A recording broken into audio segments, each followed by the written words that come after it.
2%. She knows about 2%? Yes. 2% with no down payment as a first-time homeowner and the lowest rate on the market. We would not have to dip into our savings to set her up. Where she get all these brains from? Her mother, of course. TGMF, from here to home. Ikaro, I am Alatumishe Ifabamishe Aganki, better known as MC Duke, and every Monday between the hours of 7 p.m. to 9 p.m. I host a show called Orisha, The Way of Life, right here on the Sheet 919 FM, where I have guests passing through from the Orisha Ifa Baptist Diaspora to educate, edify, and inform you, the listening public, about Orisha Ifa practices. So remember to tune in every Monday between the hours of 7 p.m. to 9 p.m. for Orisha, The Way of Life.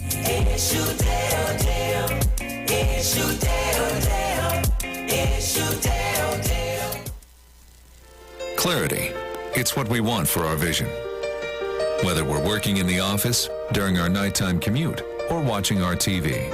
Reduce reflections and glare with Supernova anti-reflective coatings by Value Optical. The advanced technology in your new eyeglasses will reduce eye strain, help the world see you better, and enhance the way you see the world. Value Optical. Expert care for your eyes. Pastor Hannah A. Parbu of Holy Spirit Ministries will be live on the streets 919 FM every first and third Wednesday from 11:15 a.m. to 11:45 a.m. In the scripture, Matthew 19 verse 26, the Bible says, "But Jesus looked at them and said to them, with men this is impossible, but with God all things are possible." Pastor Hannah is here to motivate you, challenge you, encourage you to walk in your purpose and destiny God has for you. For prayer and counseling, call Pastor Hannah at 728-5197. He heals me when I'm broken. Strength where I've been weak. Forever he'll reign.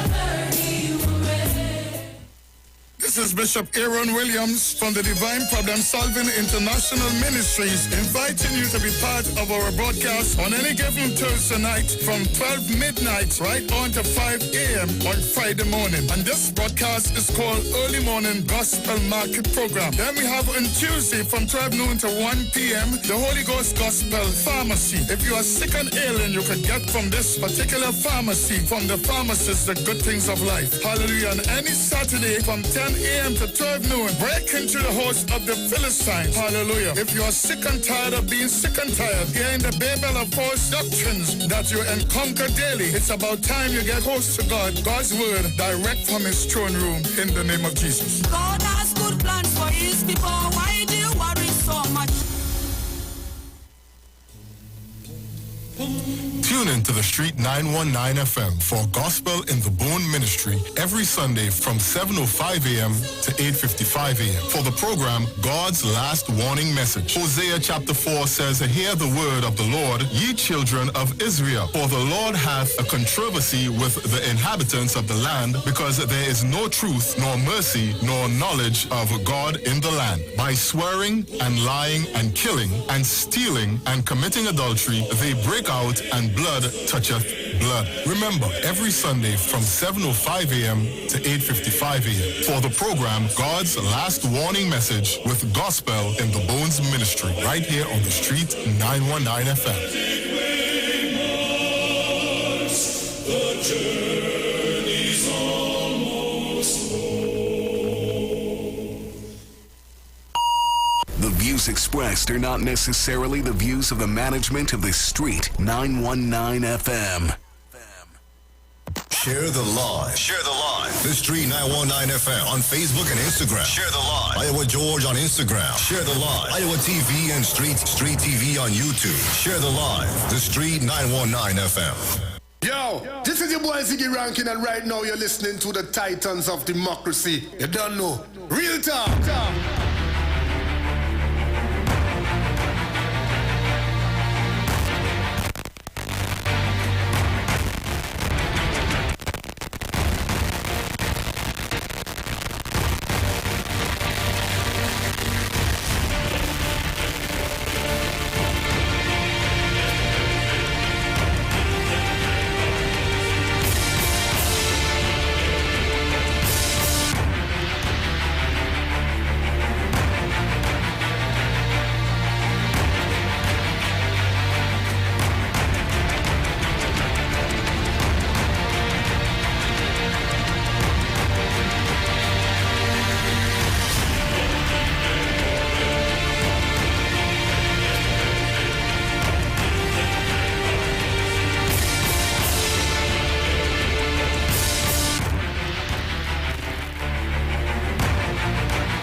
Here are the PNM's plans for sports. A marina will be delivered by 2025, establishing Tobago as a premier destination for international boating events. PNM, we getting it done. We building it up. The hosting of at least 6 international sporting tournaments annually, providing a direct benefit to a vast majority of workers. We getting it done. PNM, we building it up. PNM. The establishment of surfing tourism hubs at Hope and Lambo, expanding job opportunities. We getting it done. We building it up. PNM.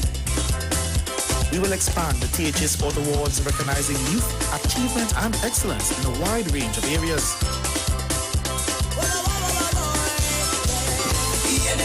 Registered sporting groups will be eligible for an additional grant up to $5,000 for the development of organized sports. PNM, we getting it done. We building it up. PNM.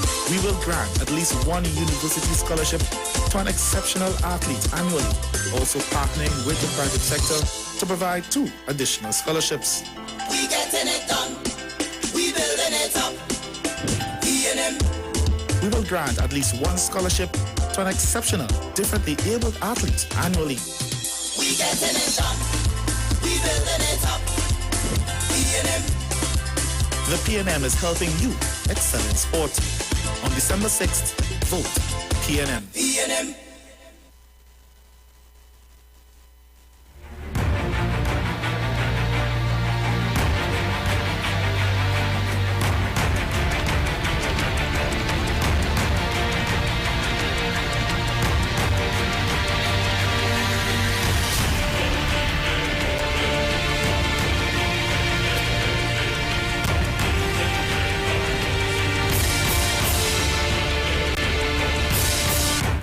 Well, a pleasant good morning to each and everyone, and welcome to this edition of the Titans of Democracy right here on the street, 919 FM. Let me thank the Heavenly Father for bringing me here safe, sound, and all together in one piece.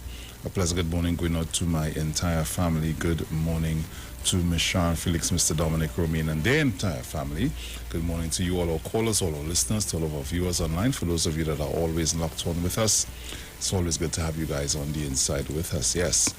Let me also say a pleasant good morning going out to the management and staff of the street 919 FM. Good morning to Mr. Iwer George and his entire family. Pleasant good morning going out to my friends and family in Tobago. Good morning. I know you guys are locked on with me from early this morning. It's always good to have you guys on the inside with us. So, as I get ready, you know, every morning we have a very tight show as we have our interviews coming up in the 7 o'clock hour. So, let me get into our papers for today, Tuesday, the 30th of November, 2021. And in the Express headlines in the Express, boosters for all. Dialsing, all 642,000 vaccinated can get 3rd shots. Okay. Please PM. There's a little story there. Okay, so let's get on the inside and see what's taking place. Boosters for all. With the new Omicron COVID-19 variant of concern triggering a heightened global response, the government of Trinidad and Tobago is readying to implement a vaccine. Hold on. Excuse me. Hold on. Right? A vaccine booster shot program for some fully inoculated. Okay.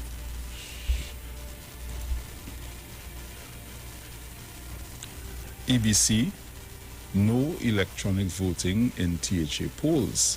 The Elections and Boundaries Commission, EBC, was compelled yesterday to provide assurances to the Tobago electorate about the voting process in next Monday's Tobago THA elections.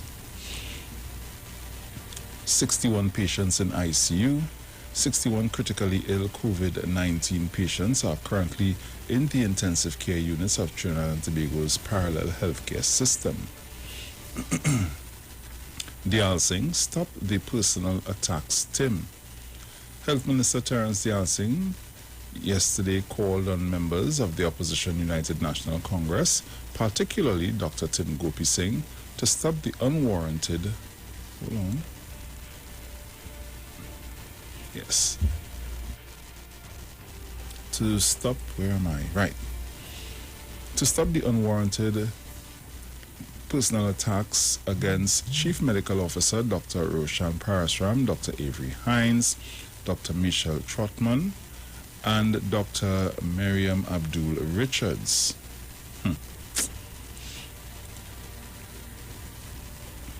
Second prison officer gunned down in 3 days. Prison officer Nigel Jones was gunned down in Cyprus on Monday afternoon in what was described as a hit from behind prison walls.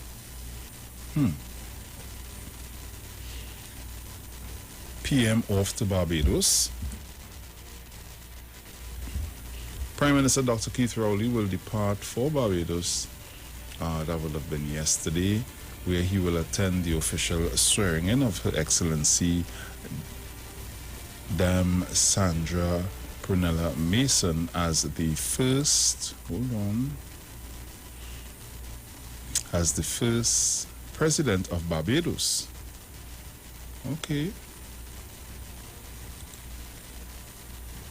Nice. So these are the stories that are making way in the Express at this time.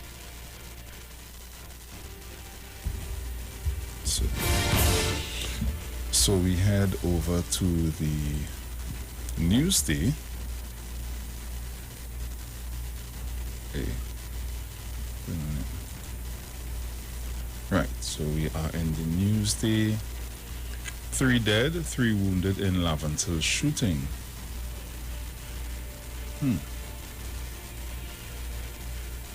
Youth MPs address mandatory COVID-19 vaccination.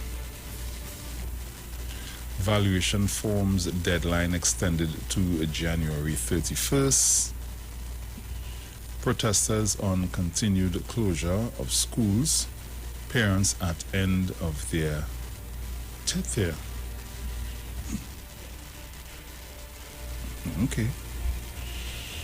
Prison officer killed in drive-by shooting in Cyprus. Shogunas Fender on sexual offences charges on court curfew. President PM in Barbados for Republican inauguration. Hey, where are my manners? Right. Ministers testify on colleagues' behalf in defamation claim. And let me take the time out to say, where am I? Hold on. Yes, take the time out to say good morning to Mr. Dominic Romain.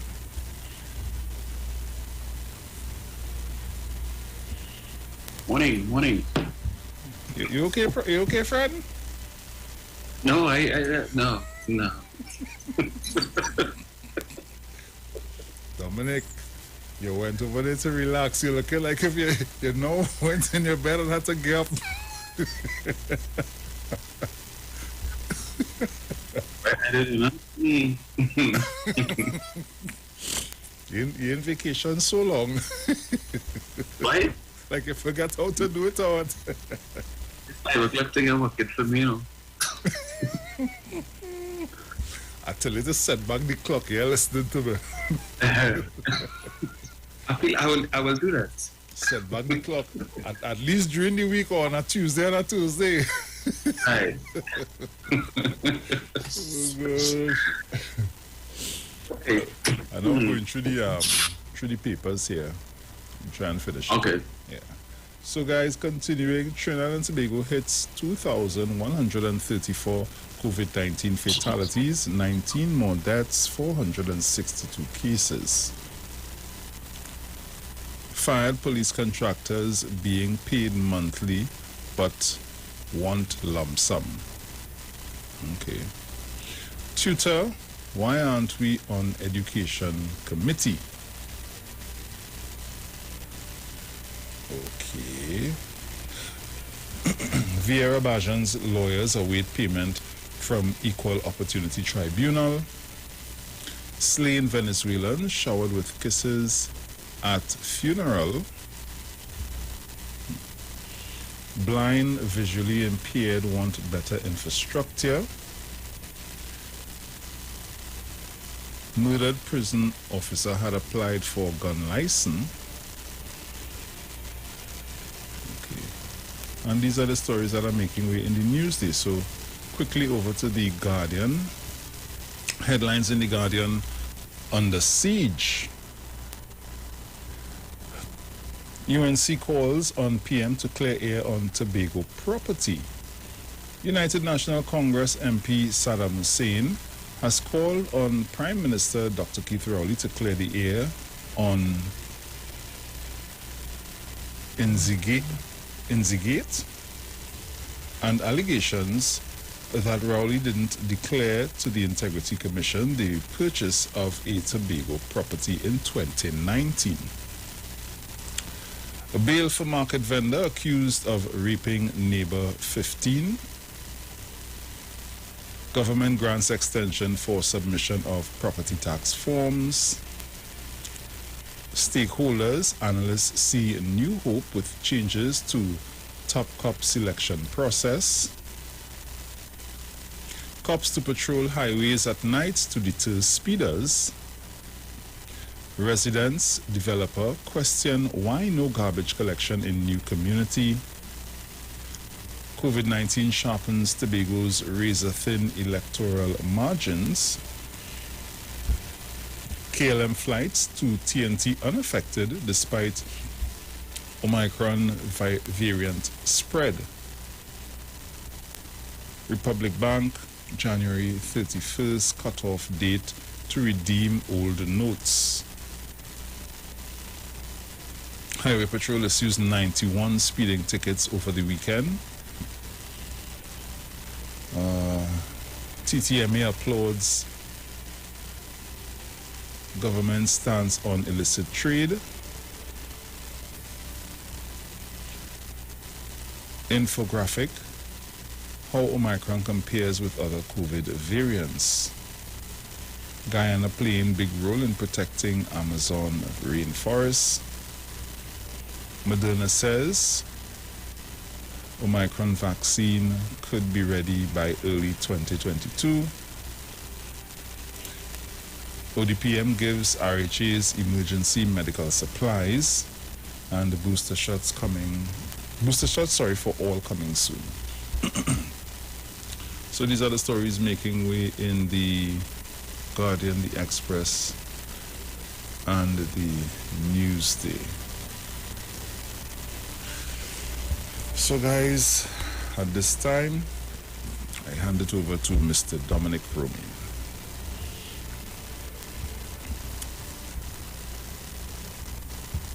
Yes, sir.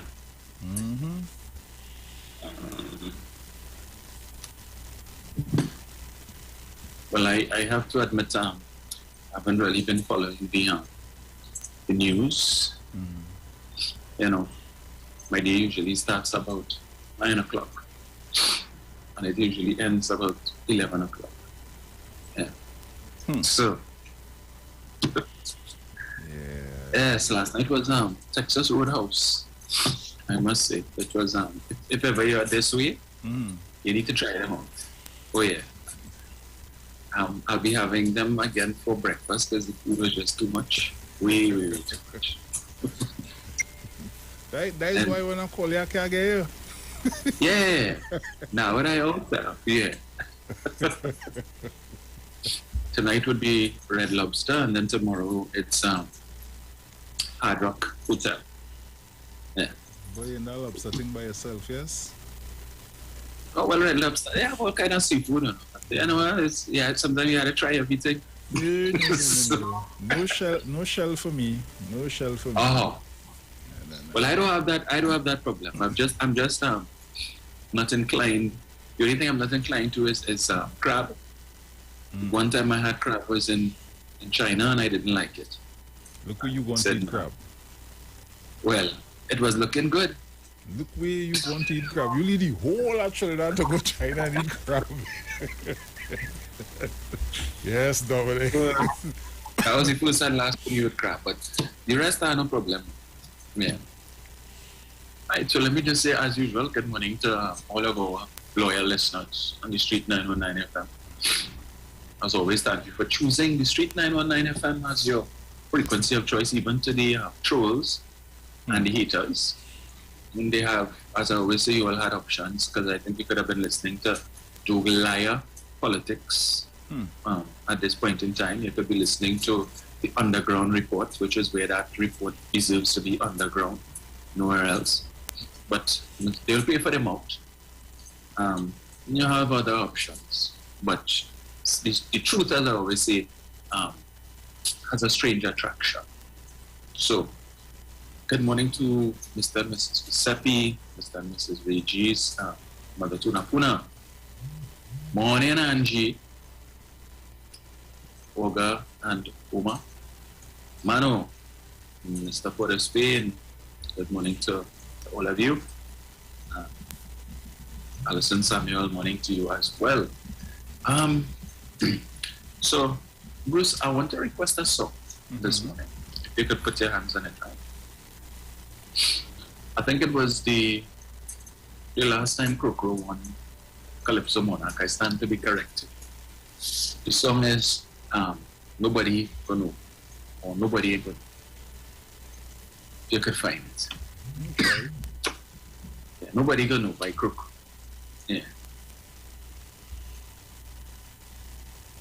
You get it? Let's see. It's on YouTube. Nobody gonna know.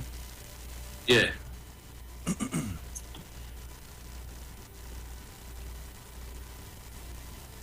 You located? I think so. Okay. Nobody gonna know. Yeah.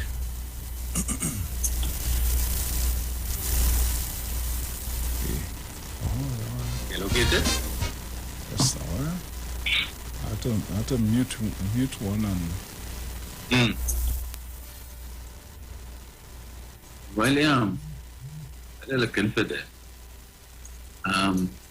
I saw that that video circulating on social media with the killing of the prison officer. Boy. I think he's the second in a couple of days or something like that. Yeah. That was truly unfortunate. You know, these killers have, I mean, they'll have no respect.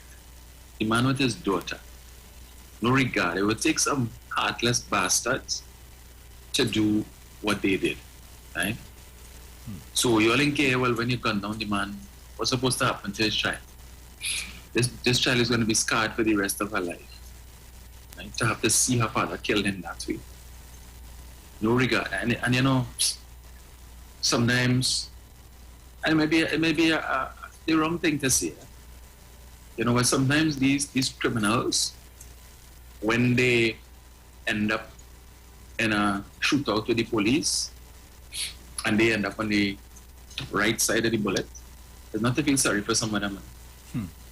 You know, the man stand up on the corner with his child, you know, they just pull up just so shoot down the man. The child, she don't know what to do. I mean, that video was just heart-wrenching. Yeah. And for what? There's somebody from the inside what I hit. What only request the man to do something and he decided not doing it. And those two and which from the same so yeah? I sometimes wonder when I see the prison officers who get caught bringing in contraband. And I'm saying to myself, but you all keep seeing on numerous occasions your colleagues trying to bring in this thing and they get in court.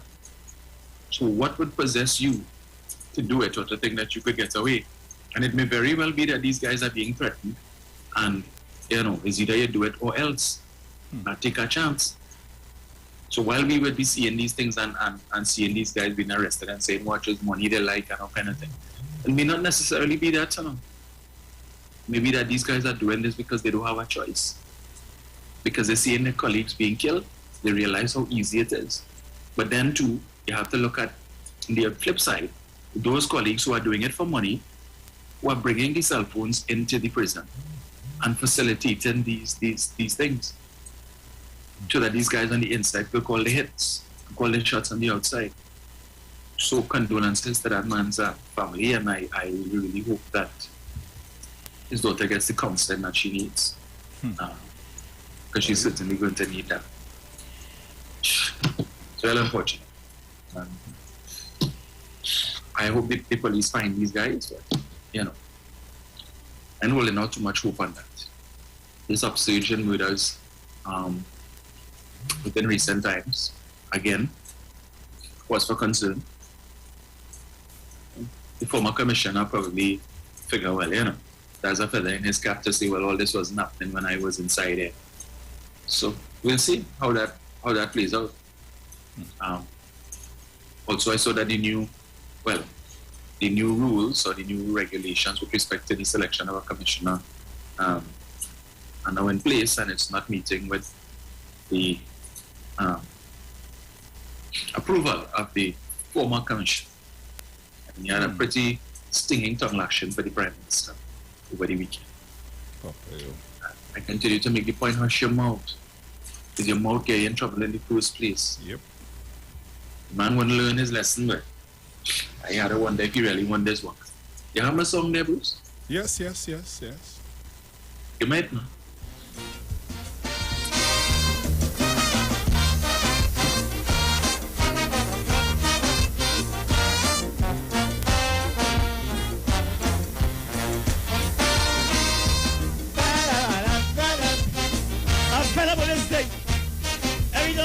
Somebody give me the gas.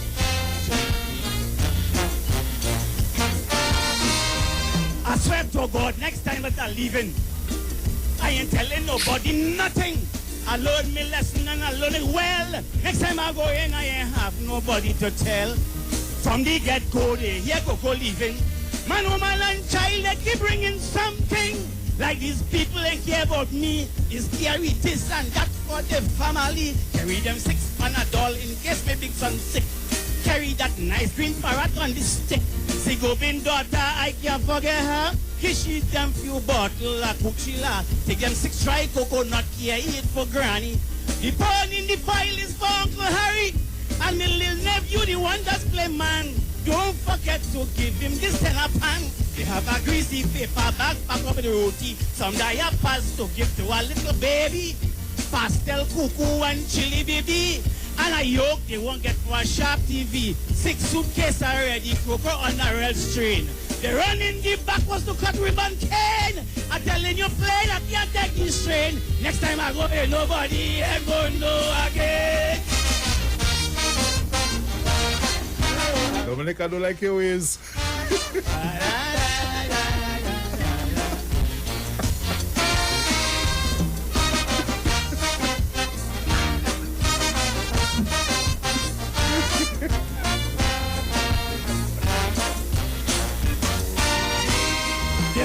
This camera happening every time. Like these people feel. Before we flip this camera, figure out the star why I played that. So go and hang up to play for yourself. Apart not give me a half-cooked tattoo for Charlie. It spill all the oil fall down and it wet me. Now my pants looking just like if I pee. But here's some more of the things the man gave to me. He said the chain with the pendant carry the gold cross. Carry them few little jar pepper sauce. Oh God, I just remember my wife say, don't forget them 6 pack of gold and red. I see a blue and yellow flower, the enamel posy. A bag with some bengies and some radiant bee. I'm trying to tell them stop for heaven's sake. I see they come with 2 food cake and coconut bake. I said to myself, these people don't kill me. One asking if I could carry a little puppy. An old aunt come and she started to beg, please. Coco carry with them few common foul egg. I said New York have plenty foul egg, you know. She said, oh, there the egg and them has so much yellow. I'm telling you, plain, I can't take this straight. Next time I go in, nobody.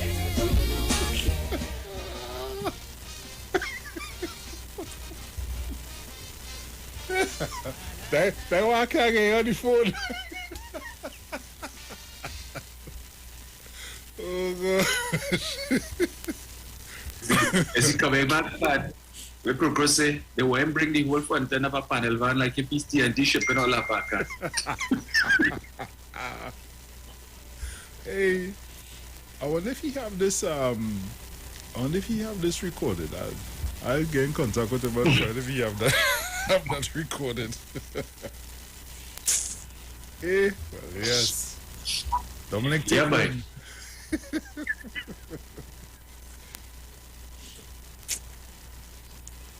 We have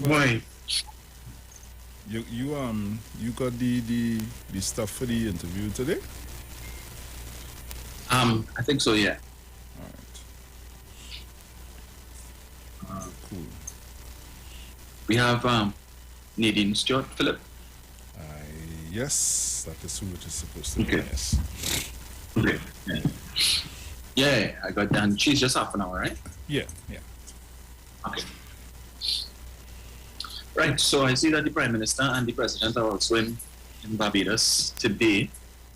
Today is Independence Day in Barbados, and also, well, soon to become Republic Day, because they will be swearing in their first president, who's currently the Governor General, having parted ways with the UK. So the Queen would no longer be head of state of Barbados, and they would now be the Republic of Barbados. Nice. Long in coming. Other Caribbean countries have also, I know Jamaica is actively giving consideration to that, but there are some people, some citizens in Jamaica who are not too inclined because, for some reason, it's a psychological thing that they still have the Queen as their head of state. Okay. So, yeah, congratulations to Barbados. We've been there since 1976, so we have a good 40-some years on all. But welcome to Republican status. Yeah. I expect to see the gripers complaining about the Prime Minister going again, he just come back, and he going again, the President, and the President this, and the President that. Nothing better to do than to complain and nitpick. Well, so good. That is to be expected. I saw Bruce a photo and a video of Sharon showed it yesterday, the leader of the opposition, taking part in this protest, dragging coffee. And it is apparent to me, at least what I saw. Now, I don't know if it was a temporary situation because perhaps the lady might have had a beverage or two, or if that is just her permanent condition. But the leader of the opposition wasn't looking very sturdy to me at all. And the fact that she was holding on to Jaylene John and Victor Roberts, to me, was very telling. And I don't buy this nonsense about they were just locking arms in solidarity. The woman was looking like she was drifting. Yep.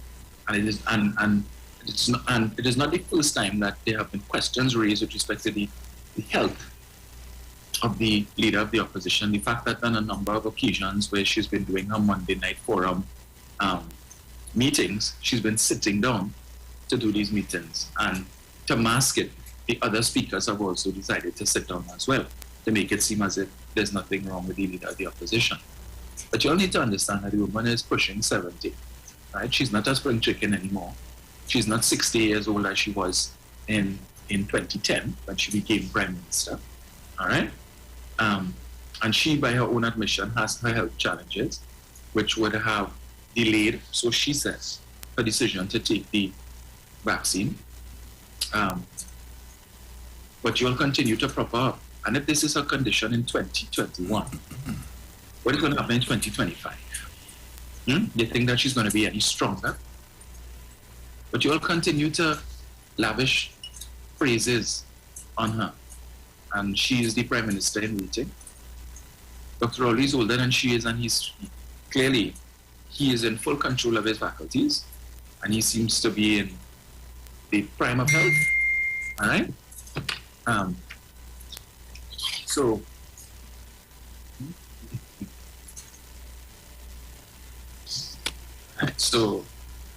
well, I'm being told here that is a permanent condition. And that should be cause for concern. And Mrs. Prasad, sister, needs to recognize that her time has passed. I mean, really? She really needs to be more concerned with her health at this point. Exactly. Yeah. You walking, dragging coffin at the side of the road, and what? And what are you supposed to accomplish? Your new dress code is black, and these bright yellow shoes are looking like a pickle plant. Really? The fool who? They haven't their march today's the 30th, right? Yeah. They're supposed to have their mass gathering in the Queen's Park Savannah, Yeah, the mother of all protests.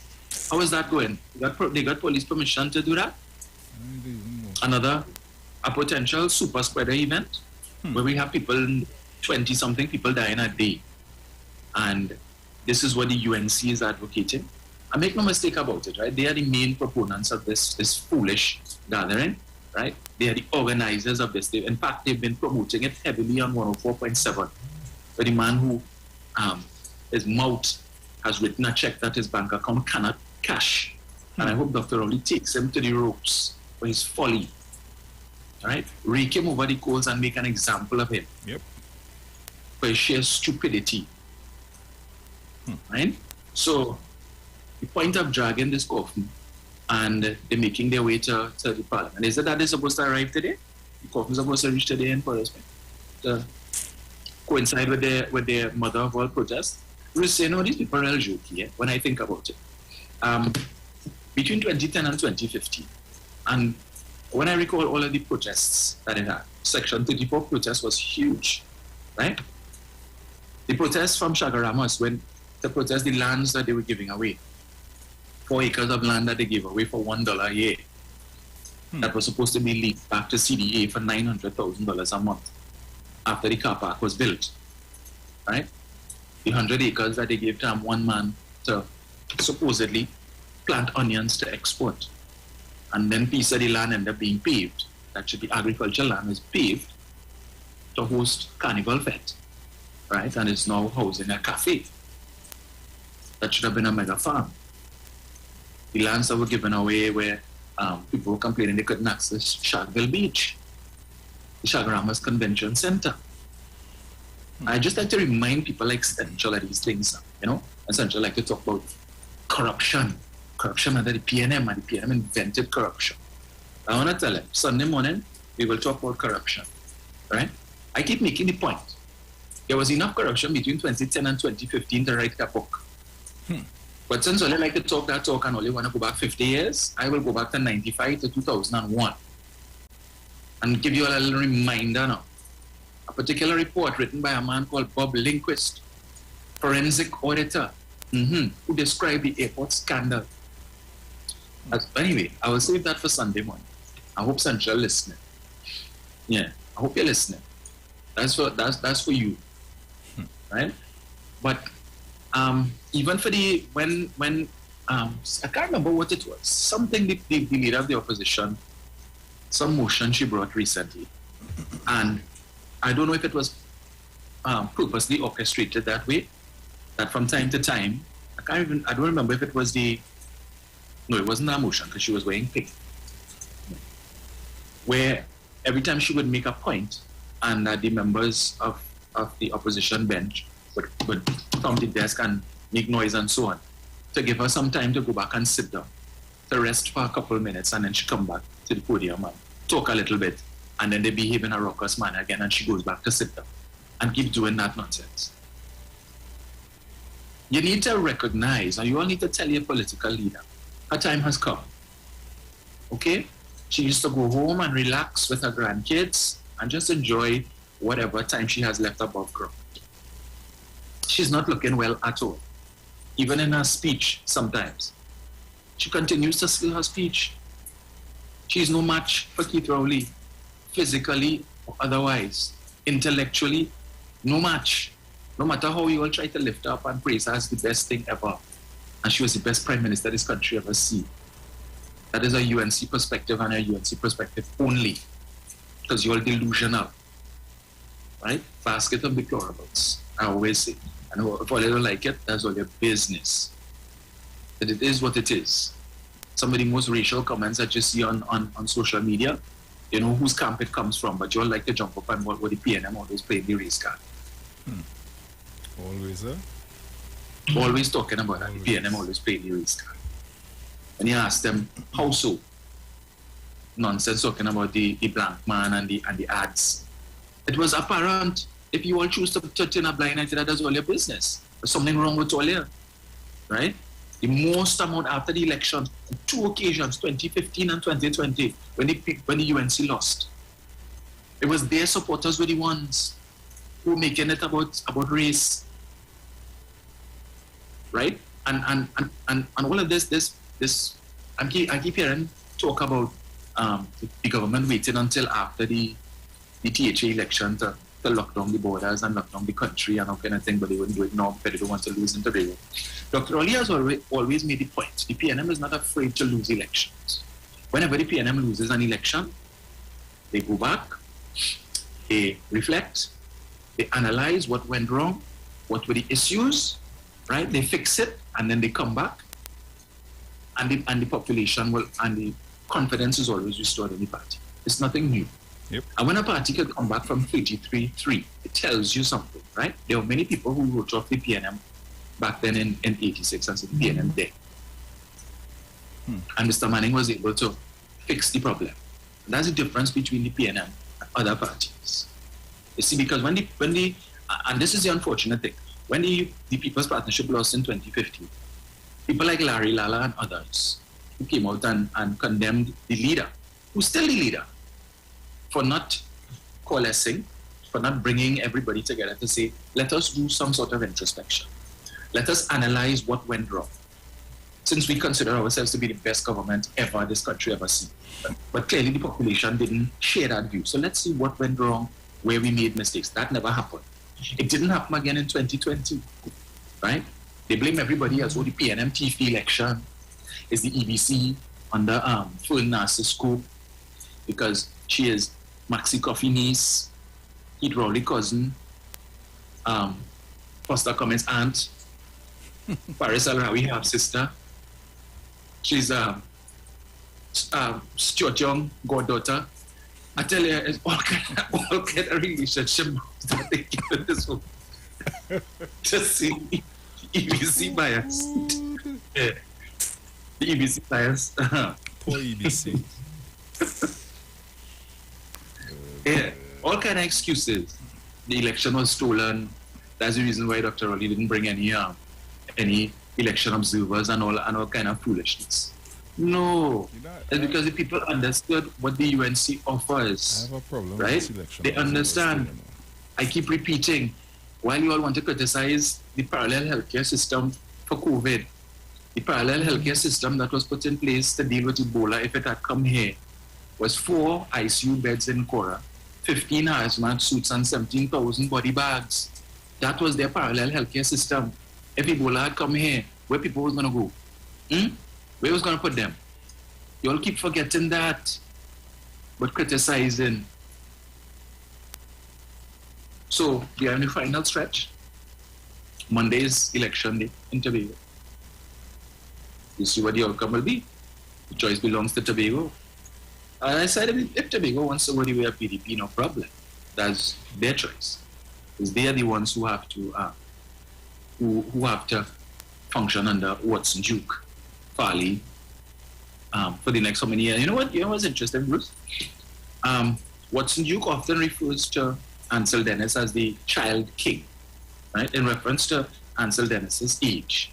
I think he's probably in his mid-30s or thereabouts, right? And it's tongue-in-cheek to say that Ansel Dennis is too young to be chief secretary, that he's inexperienced and so on, right? And he keeps using that too, child king.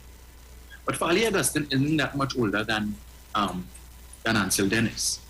And prior to assuming the position of chief secretary, Ansel Dennis was a member of the executive council, serving either as a secretary or as an assistant secretary. So he has that experience, right?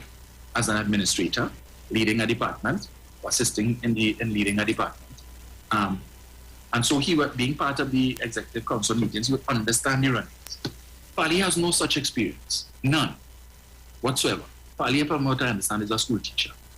So Farley's the largest span of control that Farley has had was probably 20-something or 30-something students, right? That's it. And now the man who is calling Ansel then, as the child king, wants to put somebody who's around the same age in the chair of chief secretary, who has zero experience as an administrator, zero experience running anything. But you think that is the best option. Why? Because he needs to sanitize you, because you know you're tainted. And there are a lot of people who are minded to vote for the PDP because they like Farley. Because they find Farley a little more palatable than Watts. If Watts was there, nah, I can't do that. I had to think twice. I can't vote for the PNM, I'll hold back my vote, but since it's Farley, right? But Farley is a puppet. This talk, all this grand charge and bravedaje that he's talking about, this social contract. And if it is that that Watson Duke breaks this contract, that Farley is going to sanction Watson. Sanction who? Farley in a dream world. Anybody can sanction Watson Duke? Really? He's the political leader of the party and he remains so. Why didn't he make Farley the political leader? Because he knows it's just a mama guy thing. That if it is, as I said before, if he get caught in a wrong stand-up and Farley decide to play mad and say he wants to sanction, all Watson will simply do, gather the rest of the troops, move a motion against Farley, have no confidence in Farley and remove him as the chief secretary and put another puppet. But Watson, is the one who's going to be running the THA from whichever office he holds. True. I know who he's trying to fool. But, if, as I said, if I were to be one, no problem. No problem. Well, I saw the Minister of Housing. She's doing some campaigning in Tobago. So, kudos to her. And any others who will be going to Tobago in this the final stretch to lend support to the candidates as we head into Monday. I know there will be a lot of anxious people on Monday. Monday will be a little tense day. But once the candidates are satisfied that they've done the best that they could, and they use the next few days really to tighten it, should be good. Maybe close, I don't know. One of the more hotly contested elections that we've had in a while. So, but Dominic, we getting ready to go pay some bills. Yes. And hopefully when we return, our guests should be ready. Yes. All right, so guys. So still up, we will be interviewing yet another candidate. I don't think we've had this one on as yet. No, not as yet. Right, so this is a new pace for us on the program. So, so don't touch your dial. We'll be right back after the ads.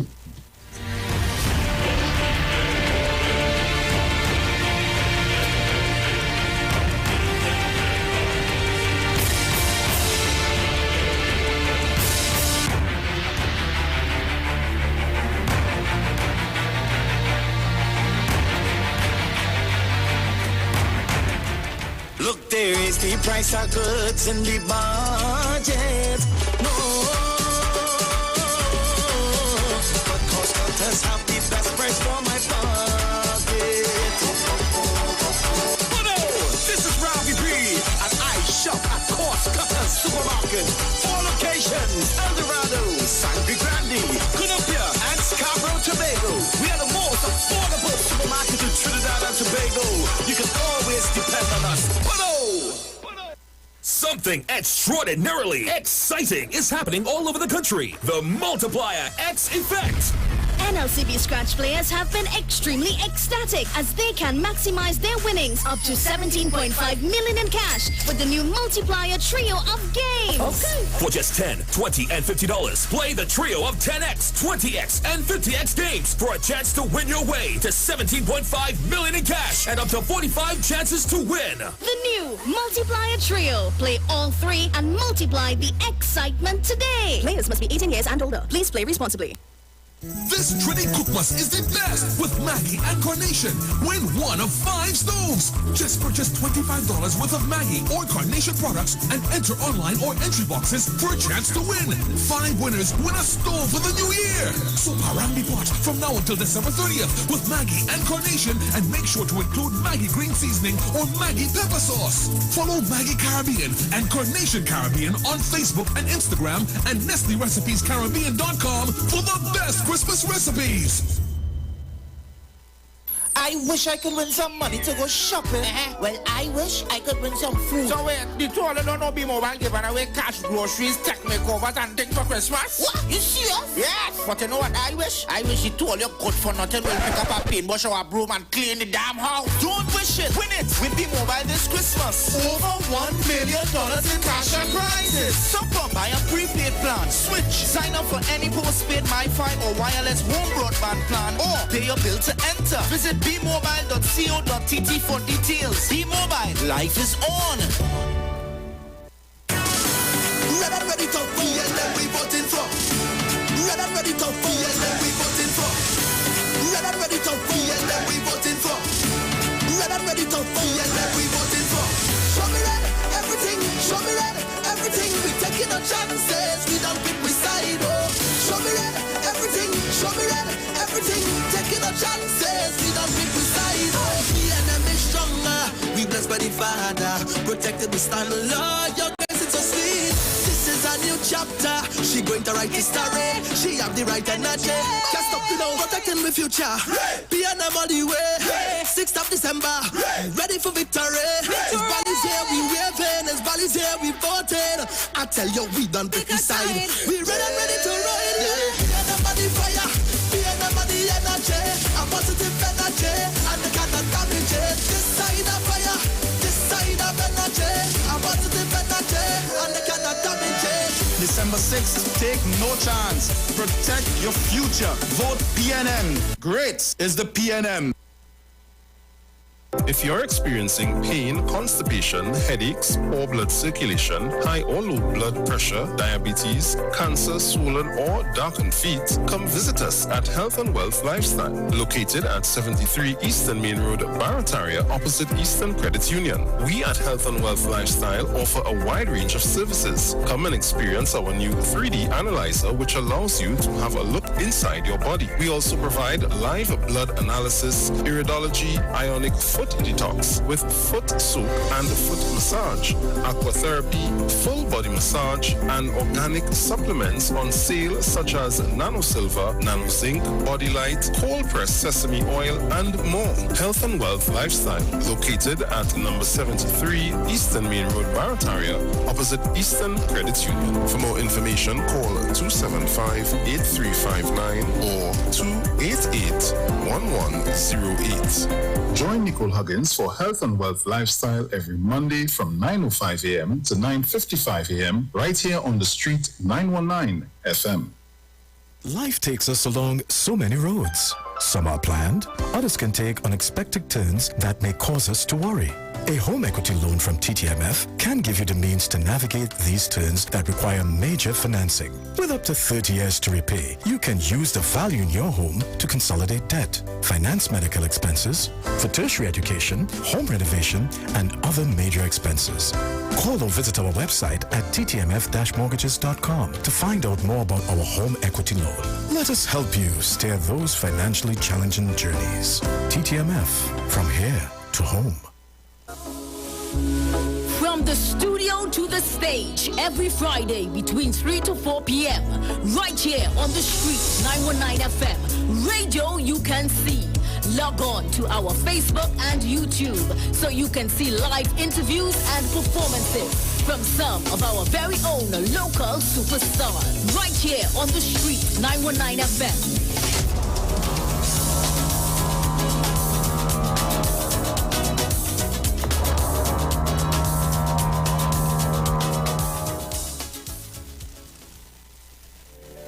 Turn your lights down low and listen to the Master's Radio. The Church of the Firstborn Assembly of number 399 Eastern Main Road, Waiko Sangre Grande, is pleased to present Pastors Morris and Agnes Johnson and guest Sundays, Tuesdays, and Friday night, Sunday Ministry of Worship, Children Hour, and the Word from 1 p.m. to 6 p.m. Tuesdays, see Jesus in every book of the Bible from Genesis to Revelation from 9 p.m. and Friday night, 9 p.m. to 5 a.m. All night prayer for our nation. Tell your neighbors, tell your friends, tell everyone. For further information, visit with us at www.churchofthefirstbornassembly.org or on Facebook. Email us at church668hope@gmail.com or call us at 753-1113 or 236-7271. Your free gifts and offerings will be greatly appreciated at Church of the Firstborn Assembly, account number 795222 at the First Citizens Bank. Get in touch with God. Turn your radio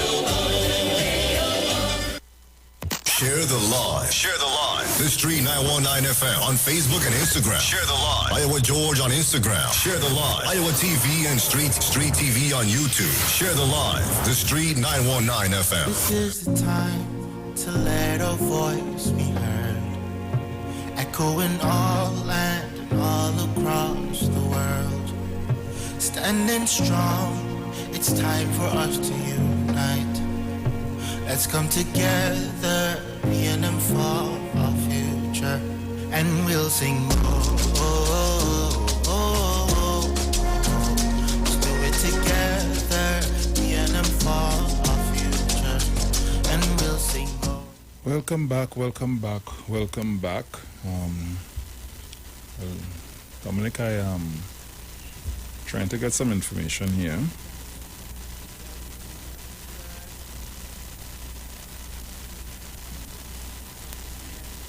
So,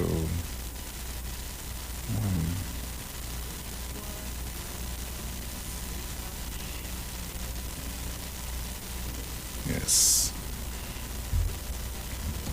Right.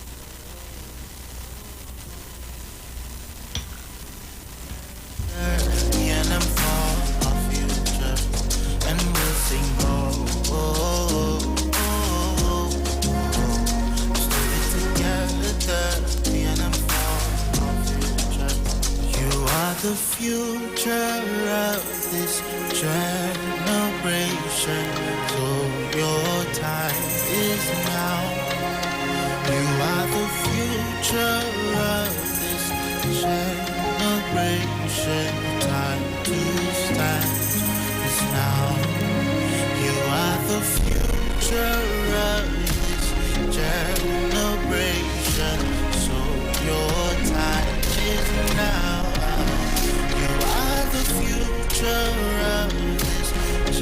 Yeah, Dominic. Last time we were supposed to interview this this candidate. She didn't come on. Oh. Yeah. Okay. And that was the day after they had the after nomination day. She was supposed to come. Yes, that is correct. She did. Well, I don't know what's going on this morning. Yeah, well, we wait. Yep.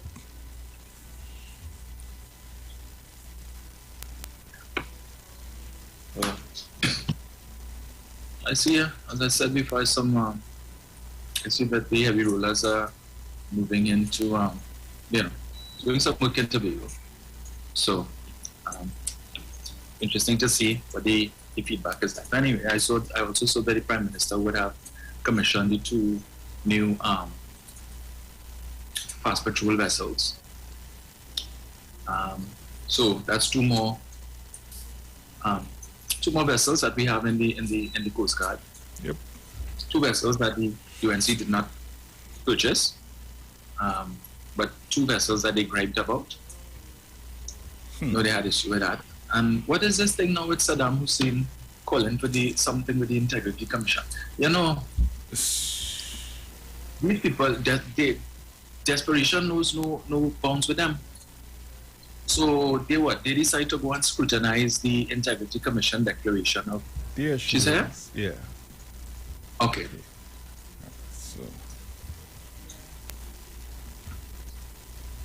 Right. Nice.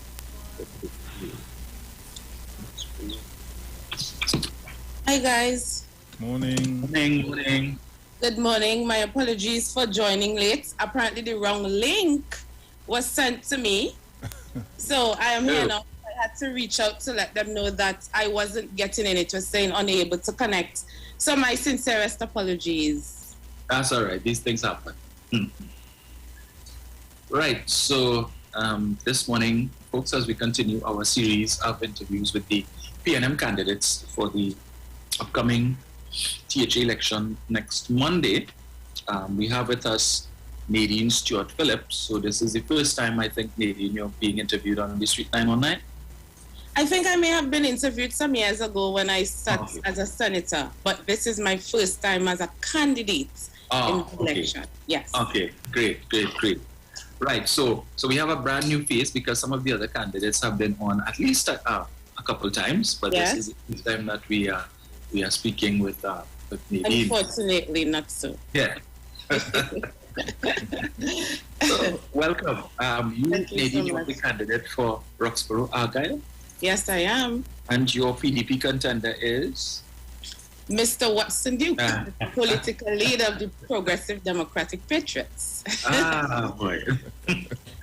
So Nadine, you are from Roxborough? Argyle? I am actually from Betsy's Hope. It's the neighboring village to Roxborough. Okay. Yes. So, but you've been walking about through your district over the last few weeks and so on? I have been, as a matter of fact, as I would say to people, first off, let me say a pleasant good morning to all your listeners, all that are viewing on Facebook Live. Let me say big up to the people of Roxborough, Argyle, Kendall, Argyle, Roxborough, Betsy's Hope, Louisdore, and that little piece of Delaford. A pleasant good morning, all. I usually say to persons that I commenced my work the very day after I was selected. And so I got selected, it was on Tuesday, and by Wednesday, I hit the ground running. So I did start my campaign very early. It's probably the reason that I am so exhausted at this time. But there is no retreat, there is no surrender, there is no giving up, there is no giving in until 6 p.m. on Monday, December 6th. Excellent. So, Nadine, you mentioned just now that you were a senator at one time? Yes, I was a senator. Yes, and so therefore, you are in a unique position. You are the only, I believe the only candidate who would have served in that side of governance as well as this side. Yes. Yes. Okay, so that's a feather in your cap there. Excellent. That's where the experience comes in terms of leadership and governance and management and so on. Right, and certainly for the Prime Minister to have selected you to serve as a senator speaks volumes to the confidence that you have in your abilities to serve at that level. Great. Nadine, in your walkabout in your district, have you seen any projects that Mr. Watson Duke has done in his time as the representative? I'm trying to find out if, Well, first of all, let me say Mr. Duke has been my representative for the last 5 years. And the only time I see Mr. Duke is when he's doing a Facebook Live. Right. It's the only time I see him. So I don't even know that I see him as much in the electoral district. And this is not even my words alone. It's what I have been hearing from a number of the residents on the ground. And one of the things that I had to always be making clear to some of the persons is that your representative at this time is Mr. Watson Duke, because some persons would say PNM haven't been doing this for me or PNM didn't do this for me. But I have to, usually say to some persons that sometimes your representative has not been representing you. Your representative has not been advocating on your behalf. Right. And as much as Mr. Duke has been claiming a number of projects in the electoral district, those projects had nothing to do with Mr. Duke. As a matter of fact, those projects were actually the brainchild and under the administration of then Mr. Orville London. And of course, as we know, Mr. Hilton working Sandy, and I want to take this opportunity to pay tribute to Mr. Sandy this morning. Mr. Sandy has been an excellent representative over the years that he served in the electoral district of Roxborough. As a matter of fact, he was deemed and he was termed Hilton working Sandy.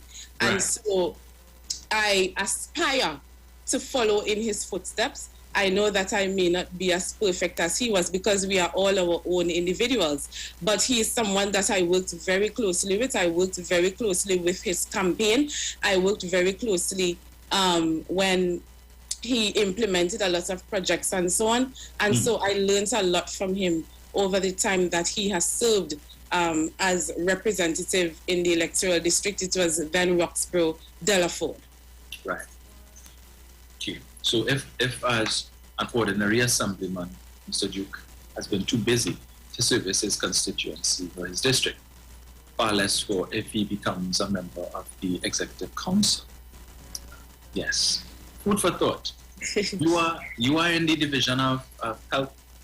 Actually, I am no longer in the division of health, wellness, and family development. I served up to January 2021, of course, when we had the deadlock, because I was not a member of the executive council.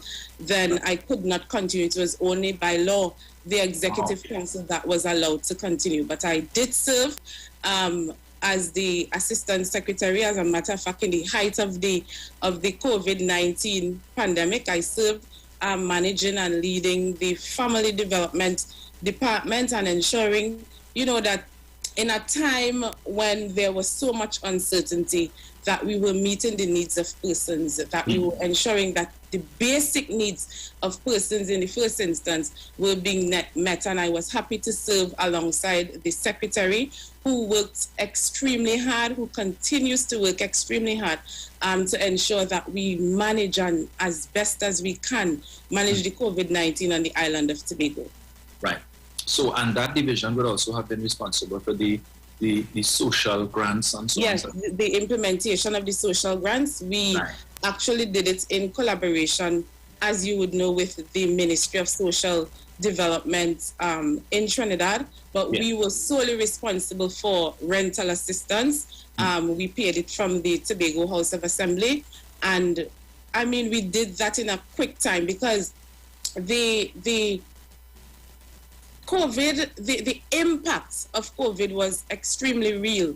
And so many times that we hear of stories, but really being able to experience firsthand, there was so many times that people would call and say, I am on the verge of being evicted. And so we had to step up as a Tobago House of Assembly. We had to step out and ensure that our persons, that our residents, that they were brought relief in a very short space of time. Right. But did you encounter any challenges in that role, although in terms of persons applying for the grants and turnaround time? Well, of course, because it was a very new situation. It was new to us. The division has always been charged with managing rollout of grants and so on. But as you know, COVID just came like a brick upon us, and it is something that we had to implement in a short space of time. And as much as you are trying to give assistance and ensuring that persons got assistance, you had to be able to understand and know that all were genuine, because we did have some persons that slipped through the cracks, some persons that probably did not need the assistance and so on.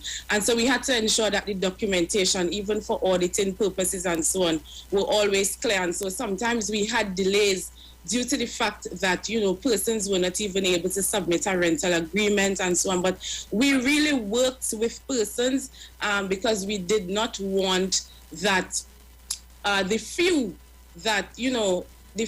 to hold back the process, because as I said, some persons had genuine needs, some persons had very, very urgent needs. And so as a division, as a Tobago House of Assembly, we worked extremely hard to ensure that implementation. And I think up to this day, even though I'm not in the division, I know and I can attest that they continue to work extremely hard to bring relief to the persons of Tobago, because we are still in a pandemic. It seems like we would be here for a very long time, and so we have to ensure that we meet the needs of our residents. So, should the PNM be successful on Monday, would you like to return to that division? Well, in first off, I would say that my aim at this moment is to become a representative. And I think that's why I'm here. First and foremost, the office comes after. Right. Yes, so at this point, I am focused on being the representative, becoming the representative for Roxborough Argyle, and representing the people. I have no thought on office, because office is not what I aspire for at this time. The office comes after. The office is at the behest of the Chief Secretary of the Tobago House of Assembly. And so at this point, I am not concerned about office. I am more concerned about representation. Right. So which division do you think you would be able to bring about the most amount of representation?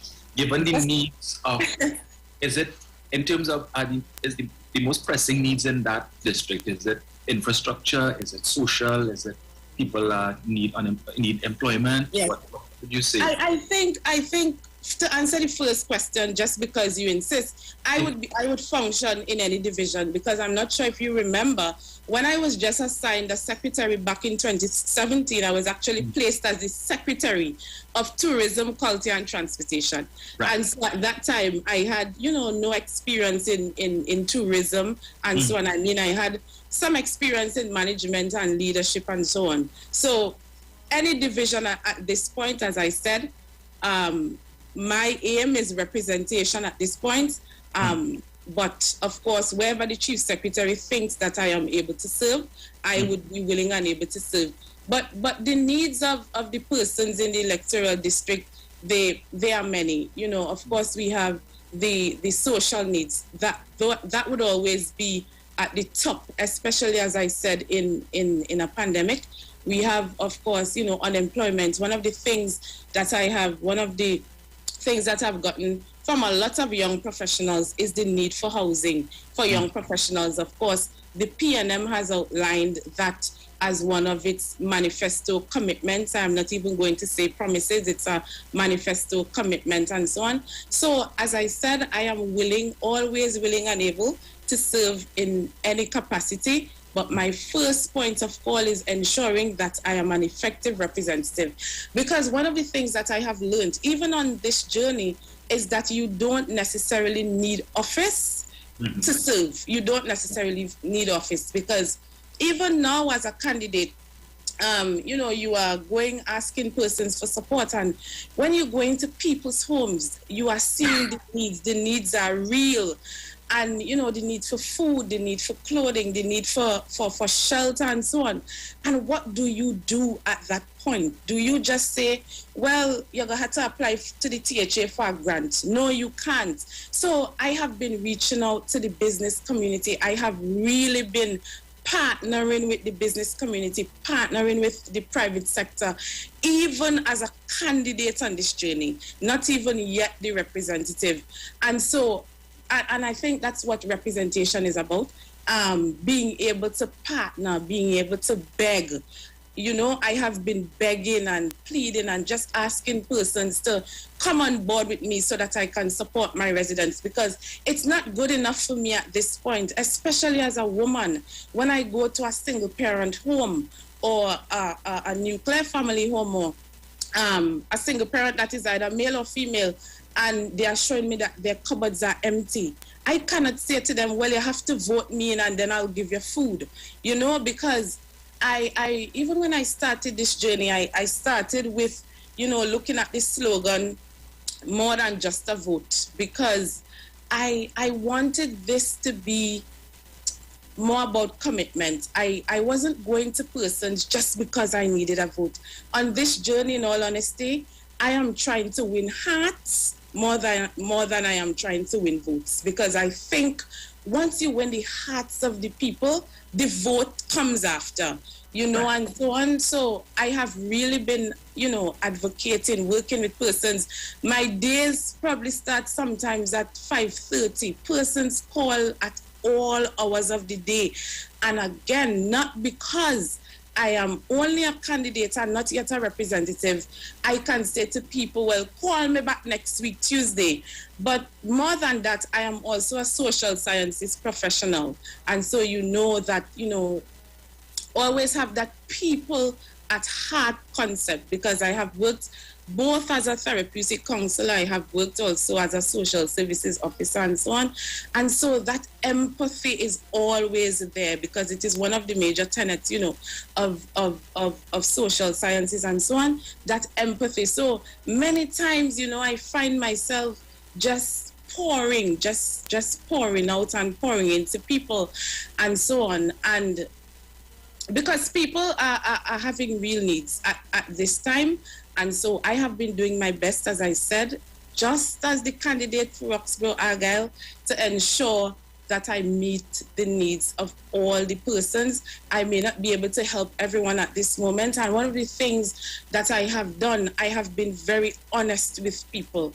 And I am doing my best not to make promises to people at this time, because, you know, even I'm experiencing now on the ground, you know, people are so tired of the promises. People are tired of, you know, so they are saying every election, you know, who come in and who ain't coming, and after election, I'm not seeing you all. So I am about renewing hope in the electorate in the first instance. And I know that the persons, they have expressed, you know, a lot of confidence in me as a young woman from, you know, from the district. And a lot of persons in the district are very familiar with me, very familiar with my family and so on. And come December 6th, I am just asking for the support of the people. That's what I've been doing every single day. I have been on the ground every single day since I have been selected and so on. But more than that, every night I get home and I wake up the other morning, I am always intrigued as to what I would meet next, what I would happen next. And that is because of some of the things that I have seen and I have experienced.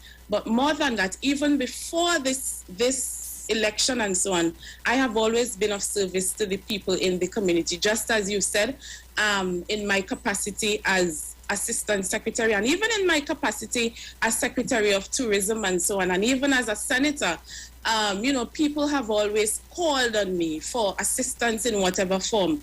And I have never shied away from that assistance. I have never said, well, go and find a representative. I am not your representative. I have never said that.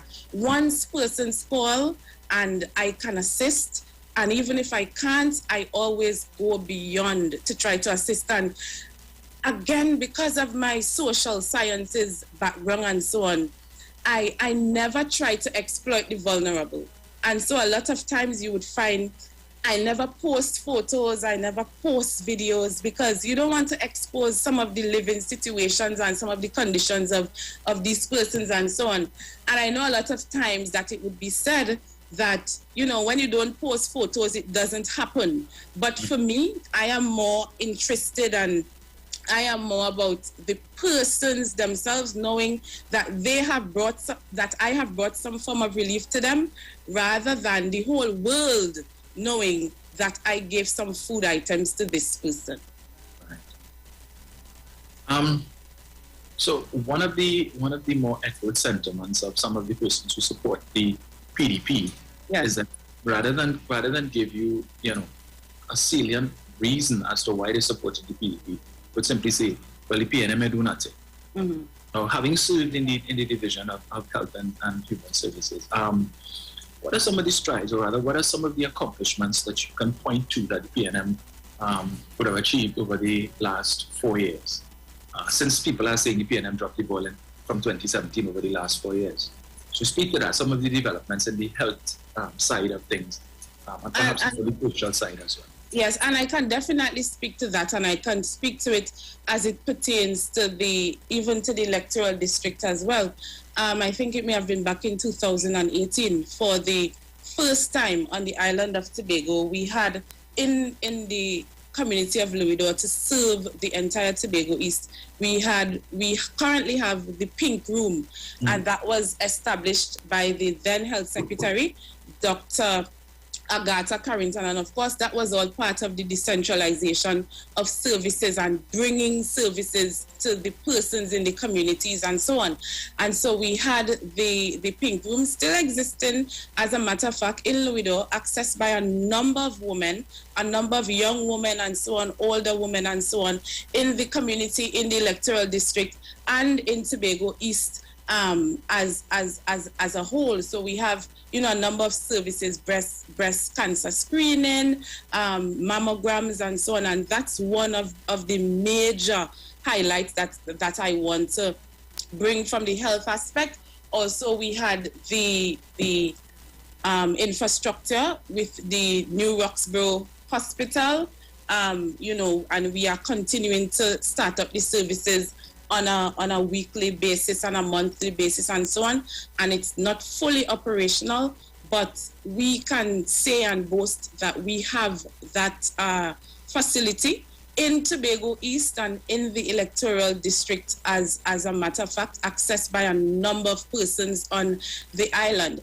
And as I would always say, everything is not always perfect. There are so many different reasons why you know, things are not always fully operational at the time and so on.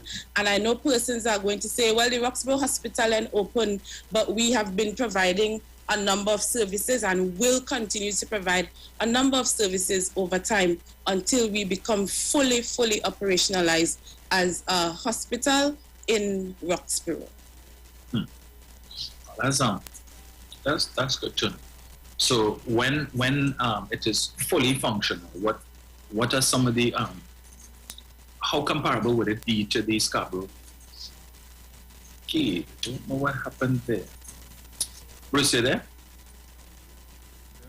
I don't know what happened there. She got cut all the way off. I wonder if her device went dead. Like her device need to charge. And just before the just a few minutes away, you know. Unless she tried to get back in. Well, hopefully she'll get back in and just giving some good information and seems to be she's on the ball. But I'm loving her energy. Yeah. She seems to have a passion for silver. Yes, and yes. It's not just platitudes. I get the impression that she genuinely enjoys that aspect of what she does. So I wanted to ask her if on the off chance that she's unsuccessful on Monday, she's going to continue to engage in that sort of service. I think she might try to get back in. Let me see if I could do something on my end here to see if we can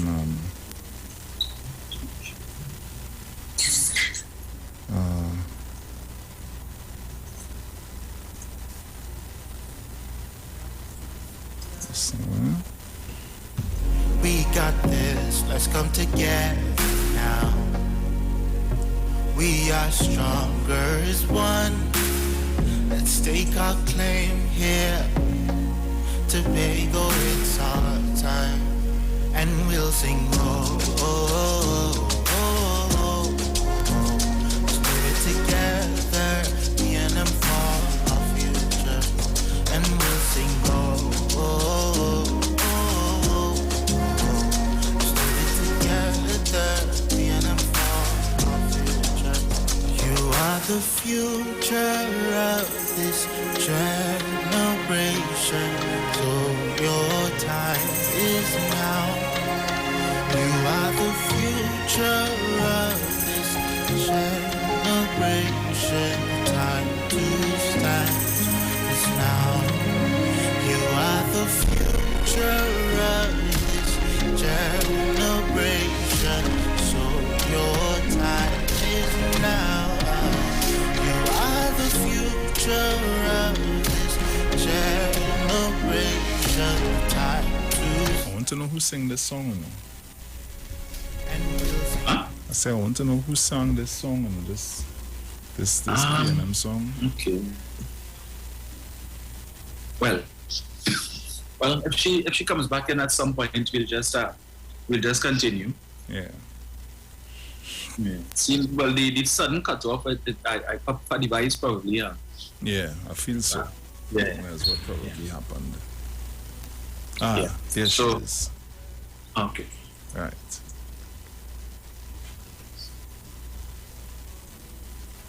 Nice. Yes, ma'am. Welcome back. Again, guys, my sincerest apologies. I don't know. The forces seem to be against me this morning, but God continues to be good. I just got boot off just like that. So I'm so sorry. So just to answer your questions, thank you guys for waiting, and for all the listeners and so on. Thank you for bearing with me this morning. I think your last question was you asked about the services that would be offered at the Roxborough Health Center.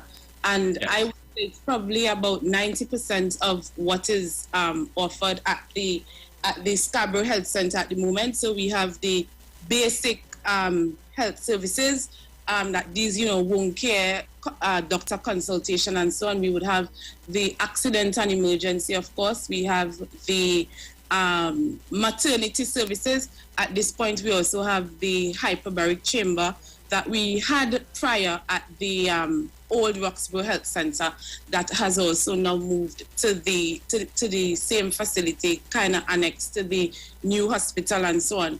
But one of the challenges that the Secretary of Health did indicate is that we are having challenges hiring specialists for the hospital.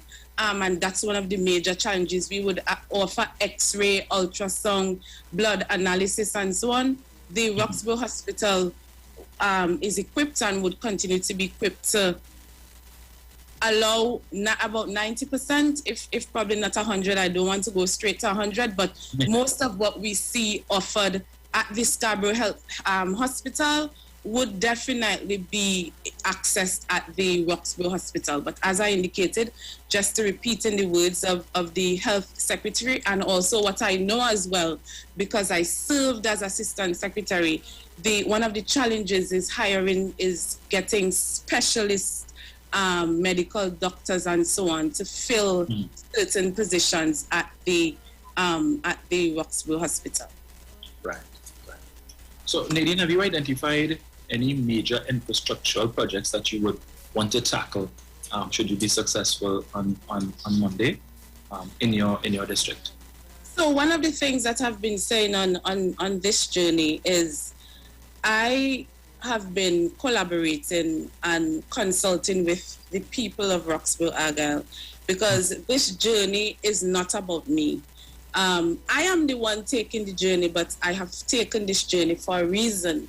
And I have been speaking to the persons and listening to the persons, and I have always said, I want to do what you want me to do as your representative and so on, because I am going there to represent you, not to represent my own interests and so on. And one of the things that has been very prominent in the conversations is the reestablishment of a market in the electoral district. Now, if you know that electoral district very well, the farming and so on population is extremely high. I think probably in every of the villages we have, a number of prominent farmers, farm roads, and access to farmlands is also one of the things that I would look at just to mention. But the re-establishment and the reintroduction of a market in the electoral district. I remember when I was very young, I can't even remember how young I was, there was a market before, but of course, with development and so on, things change. But I know in the community of Delaford, to be specific, the villagers and the community come together on a Saturday morning and they sort of have a temporary setup right up at the center. So that's one of the infrastructural projects that I would definitely want to reintroduce into the community. Again, the persons have been asking for the reintroduction of an abattoir as well. Again, another infrastructure project that was present in the community when I was very young. The infrastructure is still there. I don't think at this time, again, because of further development and so on, that is due to take place. I don't know that the location would be perfect because there is still an infrastructure present there. Of course, it's dilapidated and so on, but that's another of the infrastructure projects that persons have been asking for. I want to revitalize the trade school, and also I'm very happy that it is also a wide range commitment of the People's National Movement. But in Roxborough, we once had the Roxborough Trade Center.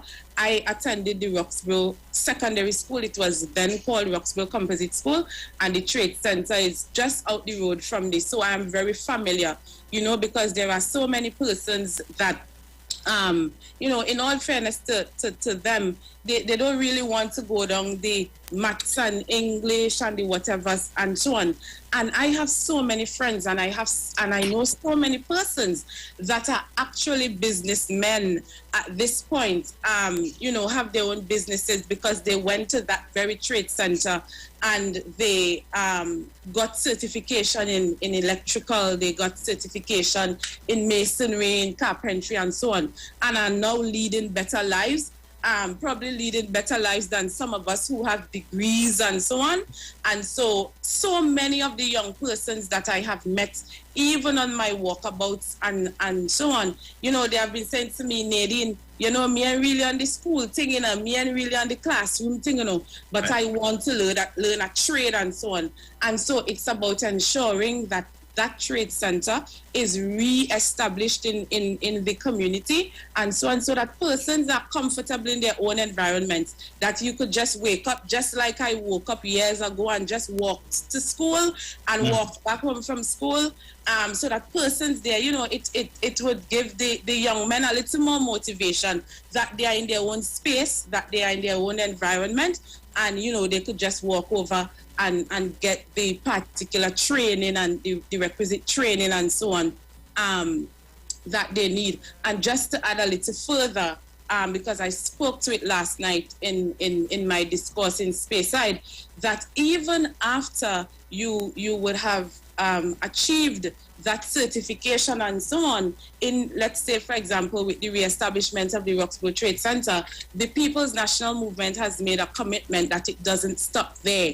So we are now, after persons graduate and so on, those persons now have an opportunity to have access to grant funding where they can now move on. So we are not just taking you through the certification and specialization aspect of it and just leave you there. We are taking you further as an administration, and again, that is not a promise, that is a commitment, because we are going to continue placing a lot of focus on our young people. I, even as the representative for Roxborough Argyle, I really want to focus more on young people. As I said, I have worked with young persons for probably most of my life, because I joined the Roxborough Police Youth Club. Big up Roxborough Police Youth Club, celebrating our 31st anniversary in this very November. And that is where my service to community and service to people started. I joined that organization at the age of 9 years old. And that is where I started, giving back to the community, working with persons in the community and so on.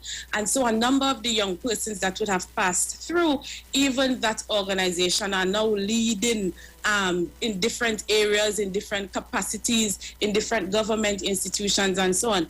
And so I really want to place focus on the youth. I mean, I see them every day, they gravitate towards me. And one of the things that I admire and I respect about the young people is that they are saying, Nadine, I am willing to give you an opportunity, because I just see a difference. I sense that you for me. So that's what the boys would say to me, Nadine, I know you for me. And a lot of these guys, they know me because we grew up together and so on. I remember even on some of my walkabouts, like my team would say, but Nadine, you know everybody? or everybody knows you and so on. So I really I do not want to let these young men down, the young men and young women, more specifically in that electoral district. I really do not want to let them down. And so I want to work with them, help them to build capacity. Because one other thing I wanted to add, I remember I met a young man in particular on my walkabout. And, he was saying to me that I ain't working nowhere, I ain't working nowhere. I say, you're not working anywhere? He said, yeah, well, I just doing a little painting and a little masonry and so on. And I was like, and you don't call that a job? I said, you know how many persons don't even have that opportunity like you to actually have a skill. And so, some of them, they just see a job only as probably getting something early in the morning. So it's just to move them away from that mindset. I want to focus a lot on empowerment, a lot on empowerment of young people, empowerment of people as a whole in the electoral district. But as I have been saying, every time I speak and every time I go around, the young people in the electoral district, I know that they are depending on me. I am just asking them to take me over the finish line, just take me over. And for me, it doesn't matter what happens on December 6th. I think I still have a commitment to those persons, and I intend to find ways again, whether it's through partnership with the business sector, through even my own advocacy and so on, to ensure that I assist these persons, these young men that I have met in every single community, the young women, the single mothers, the elderly, the disabled, the physically challenged, and all those persons, just bringing everybody together in the electoral district. Would you say, is there an appetite towards agricultural pursuit amongst the youth in your district, given that some of them perhaps have grown up in households where agriculture is perhaps the main income generator? There is, and that is one of the things that is very heartwarming.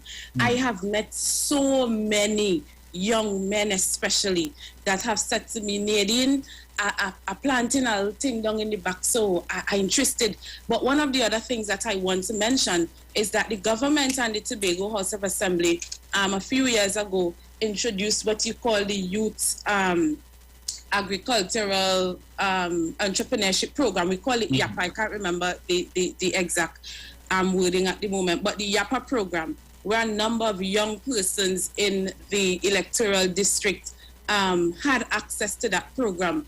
And just to mention, by the way, as I mentioned the YAPA program and agriculture, I also intend as the representative to ensure that the Kendall Farm School is also fully operational, rehabilitated and so on, because it is also there where some of that program took place. And we have so many young persons as young as there's a particular young man in Roxborough. I think he's just about 17 years old.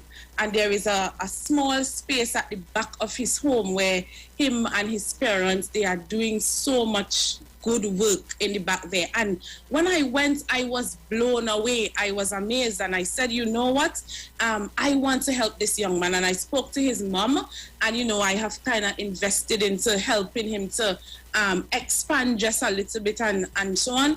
But yes, we have a lot of young men that are into agriculture. But again, they just need that drive. They just need that boost. They need that encouragement. They need that support. Most of all, and again, as I said, I am willing as the representative to continue working with these young men. I mean, it is always so heartwarming when I speak to them and when I interact with them and communicate with them, and they are saying, Nadine, I want to do this and I want to do that, because they are motivated and they are inspired. But most times it falls flat on the ground because they are taken to a certain point and then they are just left there. And so, as I said, I have made that commitment that I really want to be that person, even if it means I have to hold their hands and take them through the process and lead them. I want to see the young men especially leading and living better lives. I have so much intelligent conversations with these guys that we call guys on the block. And most of them, they are sitting on the block, I guess because they may have common interests, common conversations. They're just looking for, a little, way to express themselves. But they are very industrious. They are very articulate. A lot of them are motivated, and they just need someone to just give them that drive and that boost. And I am committed to doing that. Excellent. So when I last week when I interviewed your political leader, Mrs. Celeste, I asked her what are the characteristics that the screening committee looks for in candidates, and she said one word: winnability. Mm-hmm. What gives Nadine that winnability characteristic? What I would say, I am real, and I have been real with the persons in the electoral district. I would start off with that. And, I have been going to persons on my walkabouts. I have been going to every home. Whether you're PDP, whether you're PNM, whether you're whoever. If you don't want me in your home, then you can tell me to leave. And I have never experienced that. And I have gone and I have had conversations with these people. As a matter of fact, I have had persons that have started high, and when I am finished talking to them, they bait right down. Because I kind of have that way that I would talk through people again as a social scientist professional and a psychologist and so on. You are able to relate to people a little better. But more than that, I am also, as a young person, very known in the community as well. My family background is very known. Like I was saying to someone a couple days ago, my mother has been my mother for all the years of my life. I almost called my age again. And this election has taught me and shown me how loved my mother is in that district and how known my mother is in that district. Because there are sometimes, if persons are not able to relate to me, they was like, oh, you is Miss Ivy daughter and so on. So that family connection, because my mom is, she's such a kind person. She just gives and gives and gives. And I guess that is where I got that from as well. My father as well, he's a minister of religion in the community. So, those connections. My grandmother, she was known almost as the queen of pepper sauce years ago, and now my aunt has taken it over. So the name, that Stewart name, is very resonant in the electoral district as well. So I have that. But most of all, I am saying that winning in this instance is just about meeting the people, interacting with the people, having the conversation with the people. Because I have realized that I cannot just take a standoff approach or a hands-off approach and expect to win. You have to talk to people, and I can safely say I have covered at least 97% of that district in walking, because I have walked days, I have walked nights. There are some persons I may have missed, either because they have not been at home, and I am trying to go back to meet those persons as well. But in this instance, winnability is being able to convince the people on this occasion that I am the best person to take you forward.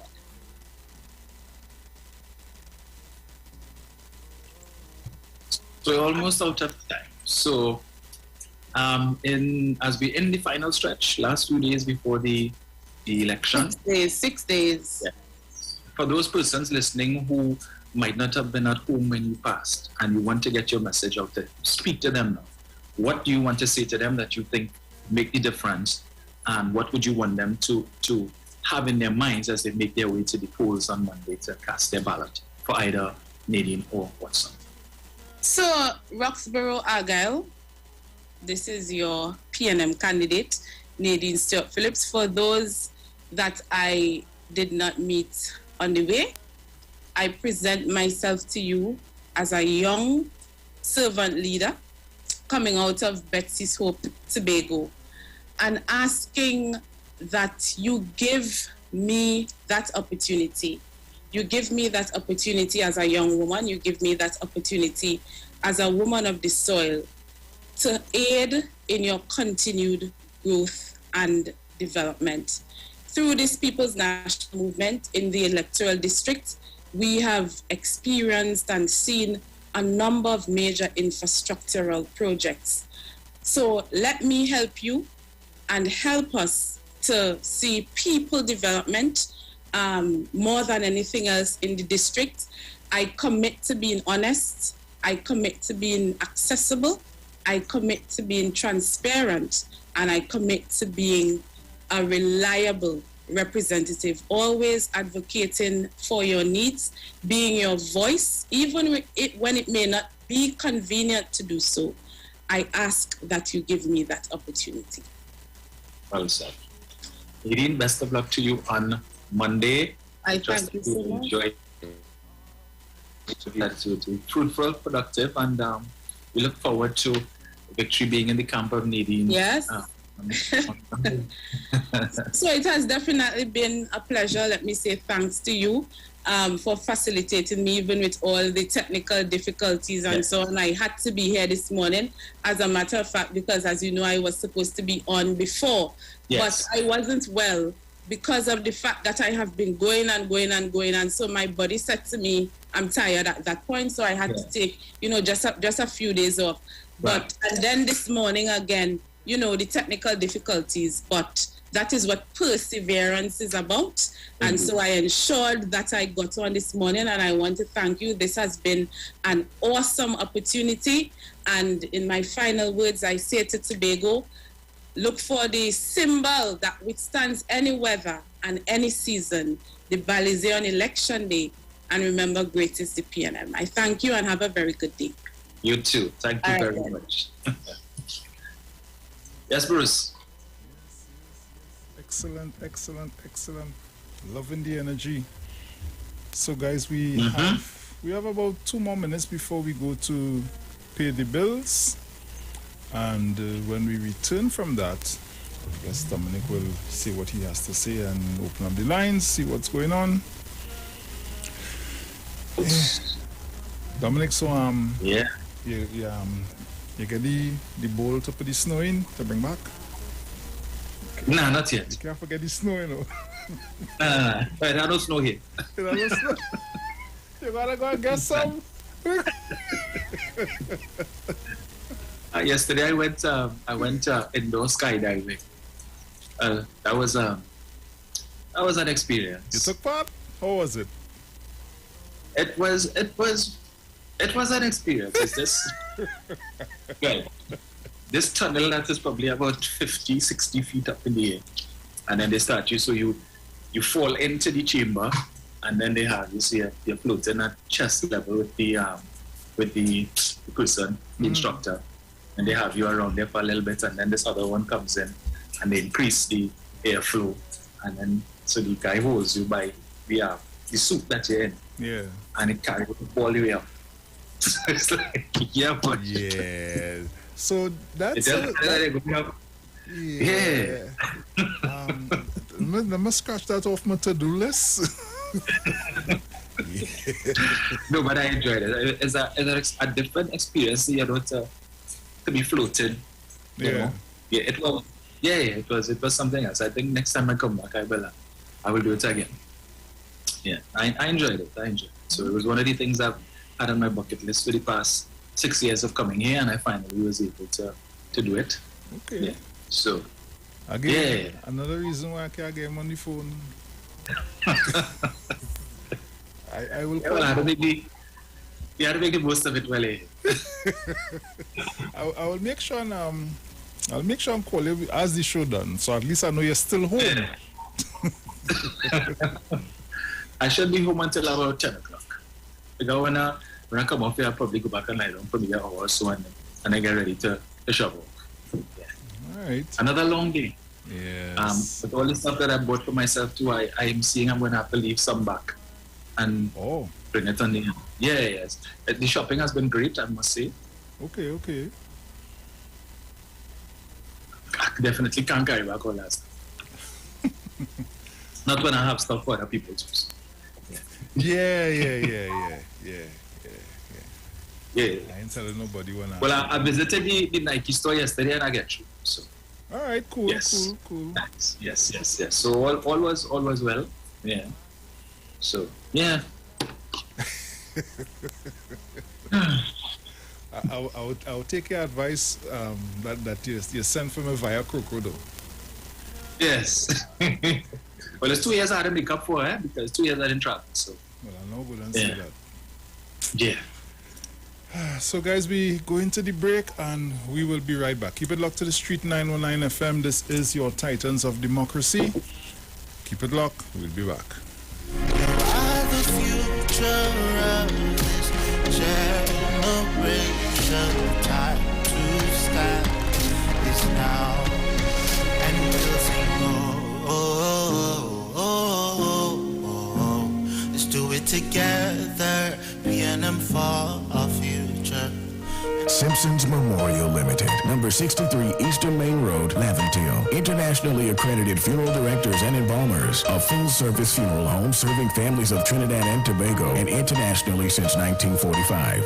At Simpsons Memorial Limited, we serve with dignity in assisting families in honoring the memory of their loved ones. Our services include professional funeral and pre-planning, burials and cremation, custom-built and imported caskets, conference and cremation trays, cemetery management, limousines, mourners cars, grief counseling, web streaming of funerals, fully air-conditioned chapel with live musical accompaniment, full global shipping and receiving of loved ones. We specialize in facial restorations. Call us anytime, day or night, at 623-8688. That number again is 623-8688. Simpsons Memorial Limited. Superior service, always with excellence. Take me to the king.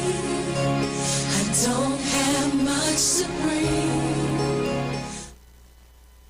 What is Apex? It is the pinnacle of high-performance vision through a lens.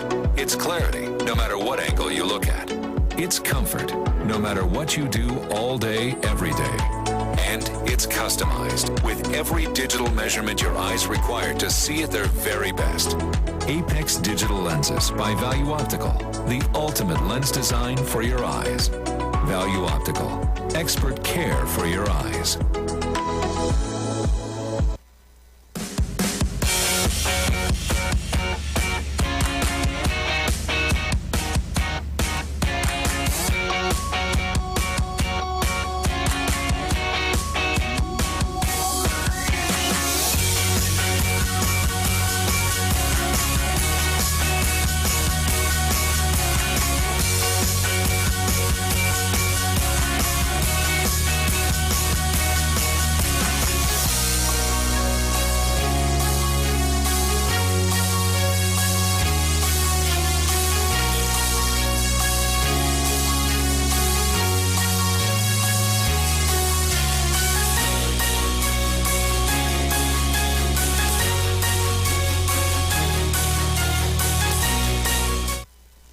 Welcome the Christmas holidays this year with quality and attractive furniture from Stylist Furniture Limited. 2 locations, 51 Rushwood Street, San Fernando, and 101 Crackness Village in Princestown. Select from a wide range of contemporary furniture to enhance your homes. Now open on Sundays from 10 a.m. to 2 p.m. Call today, 652-2542. Season's greetings to all our customers and friends from Stylist Furniture Limited. Stylist Furniture Limited.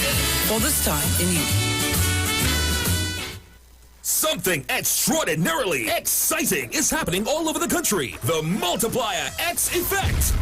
NLCB Scratch players have been extremely ecstatic as they can maximize their winnings up to 17.5 million in cash with the new multiplier trio of games. Okay. For just $10, $20, and $50, play the trio of 10X, 20X, and 50X games for a chance to win your way to 17.5 million in cash and up to 45 chances to win. The new multiplier trio. Play all three and multiply the excitement today. Players must be 18 years and older. Please play responsibly. Bring the songs, bring the laughter, bring the gifts, bring the partner, bring the runs, bring the coasters, bring the glass and the chasers. Christmas will be brighter when we all get together. Sharing plans and mixing flavors with the ones from Angus to pour a drink and bring the joy. Raise your glass and bring the joy. Make a toast and bring the joy. Yeah, bring the joy with Angus to Make this a Christmas like no other. Bring the joy with Angus Tour Rums. It's Extra Foods Plenty for 20s, season to remember with savings. Swiss macaroni, 5 for $20. Best dried pigeon peas, 4 for $20. Carrots per pack, 5 for $20. Blue Band margarine, 3 for $20. American Classic Cola, 2 liter, 3 for $20. Sunshine Nutty Flakes, 12 for $20. Holiday Tortillas, 7 for $20. And Fruit Juices, apple or orange, 9 for $20. Yes, it's the season for Plenty for 20 specials. And sale runs November 26th to December 6th. Extra Foods, always extra for less. Trinidad and Tobago Mortgage Finance Company Limited wishes to advise customers making mortgage payments over the counter that the tellers at all our offices will be open daily from 9 a.m. to 1 p.m. To make payments online, book appointments, request letters, statements, documents, and access other services, please visit our online customer service center at ttmf-mortgages.com. TTMF, from here to home.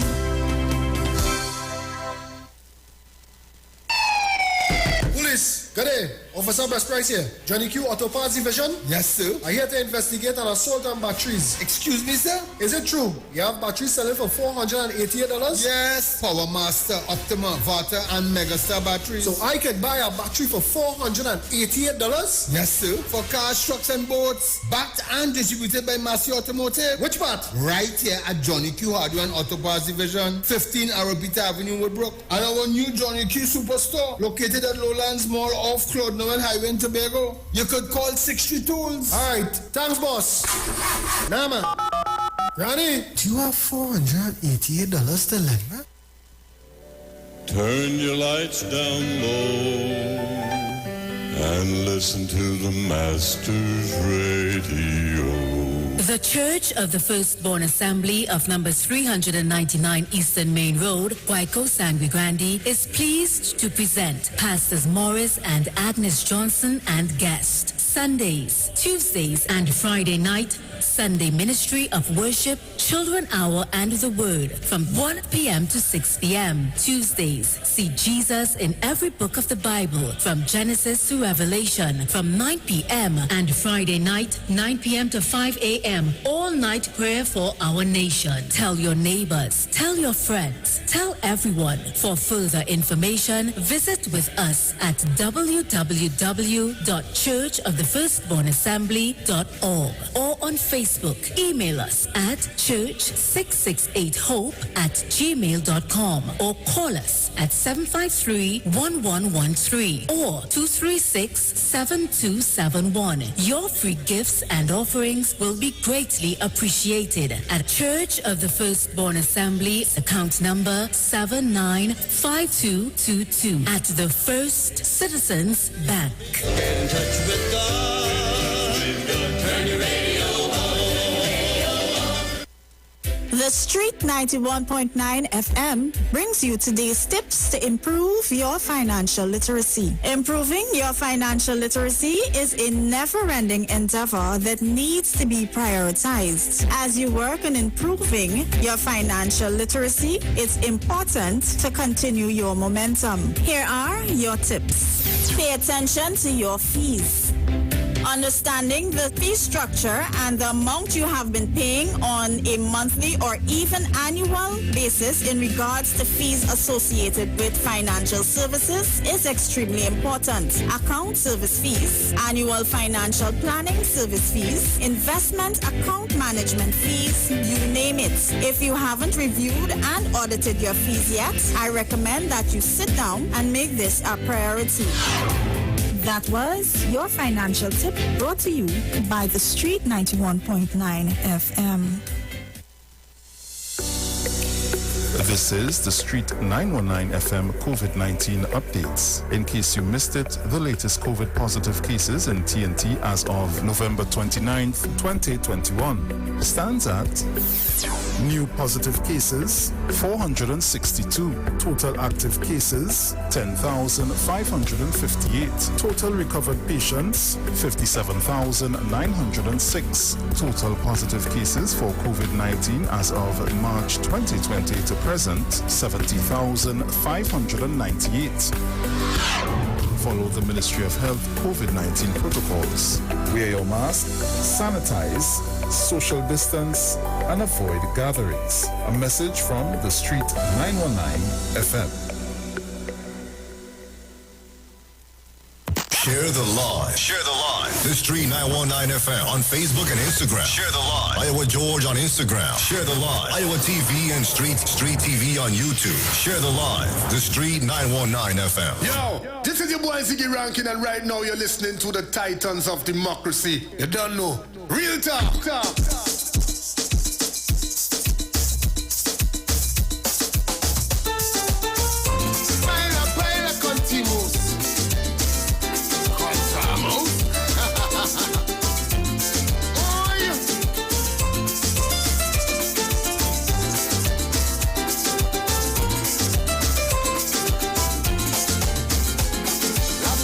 We went farangin', is every year we does go to check out friends and family for the Christmas vibe to flow.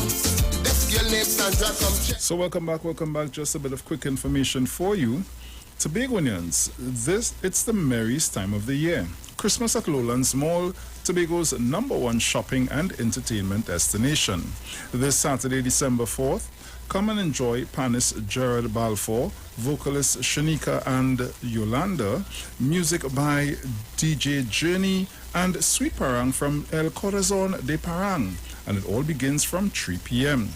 Also, big Christmas savings from most stores and sumptuous choices from the food court. Christmas is yours at Lowlands Mall. We continue worship on Iwer stage with the National Congress of Incorporated Spiritual Baptist Organization of Trinidad and Tobago, Liberation 2021, who continues to celebrate the 70th anniversary of the repeal of the Shouters Prohibition Ordinance of 1951. This Thursday, the 2nd December 2021 at 6:30 p.m., our guests are the St. Tobias Spiritual Baptist Church of the Spiritual Metaphysics under the leadership of Bishop Earl Peer, courtesy His Eminence Patriot Dr. Stephen F. Julian. Remember, we are streaming live on Facebook at the Street 909 FM's Facebook page, also on Iwer TV. Tune in to be a part of our live worship. Deck your home with a 55-inch smart TV. Just purchase your DirecTV prepaid kit and enjoy an instant gift of free installation. Then activate and top up for 30 days to be eligible for the grand prize. You'll be dashing through the shows all season long with DirecTV prepaid. Do you know your legal rights? Do you have burning legal questions you always wanted the answers for? Then let's talk legal. Join us right here on the Street 909 FM as we discuss legal information and administration at its finest. Every Monday from 11:15 a.m. to 11:45 a.m. and Thursdays from 10:05 a.m. to 10:35 a.m. as we discuss matters pertaining to you. Let's Talk Legal is brought to you by D.L. Daniel and Associates Legal Administrative Firm. Let's Talk Legal, democratizing law. Right here on the Street 909 FM every Monday from 11:15 a.m. and Thursday from 10:05 a.m. D.L. Daniel and Associates located on Taylor Street, Woodbrook, and our opening hours are from 9 a.m. to 5 p.m. The Huddle Room is now open in collaboration with Maracas Bacon Shark. That's right. Seaside flavor is in Central. Bacon Shark, aloo pies, kingfish, shrimps, and daily lunch menus of your all-time favorites like stew chicken, macaroni pie, curry chicken, pilau, and so much more. Follow the Huddle Room and taste Maracas on social media. Bacon Shark is served from 10 a.m. and lunches from 11 a.m. See you and your taste buds at the Huddle Room and the Maracas Bacon Shark, the best of both worlds. Also call 488-BAKE or 75-SHARK in the Port of Spain area. Welcome the Christmas holidays this year with quality and attractive furniture from Stylus Furniture Limited. Our 2 locations, 51 Rushwood Street, San Fernando, and 101 Cragnish Village in Princestown. Select from a wide range of contemporary furniture to enhance your homes. Now open on Sundays from 10 a.m. to 2 p.m.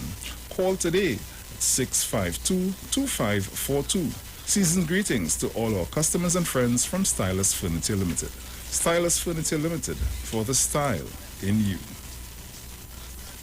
Value Optical wishes to advise the public that all 13 branches will now be open full-time to provide expert eye care services to you. All of our regular services are now available. For your safety, we continue to practice established health and safety protocols, and we recommend that you make an appointment for all testing services. Please call us at 225-4865 or toll-free 800-2020 for all inquiries on opening hours, eye testing availability, and how we can assist your eye care needs. Value Optical, caring for your eyes. For all your hardware building materials, auto parts, small tool rentals, pets and pet supplies, gravel and sand, don't forget Power Master, Optima Vata, and Megastar batteries starting from $488. And it's all at Johnny Q, number 15 Arpita Avenue, Woodbrook, and our new Johnny Q Superstore in Lowlands Mall, Tobago, off Claude Noel Highway. Just call 632. Must vibe the flow. Let's get lips and drop some chat people. We will do a parang by sheets. So guys, welcome back. Over to you, Mr. Romain. Well, it's just for us to open the lines now. I mean, in the final hour, how time flies. Yes, so true. So guys, you can call us at 342-081-466-5391. Caller, good morning. Yeah, good morning, Bruce, Dominic. Morning. Dominic, I hear you want to bring on your Sunday morning program all the infractions of the UNC for the last 45 years they were there. But the amount I had to bring from 1956 to present up to ferries and Coast Guard boat and procurement legislation and recusal and Caroni Racing Complex and Project Pride and Tesoro scandal and DC9 scandal and blonde prostitute and the full works, Dominic, I got have a real time on the radio, but here what's going on. I go pass it to my friend, you like to listen to Douglaya Politics.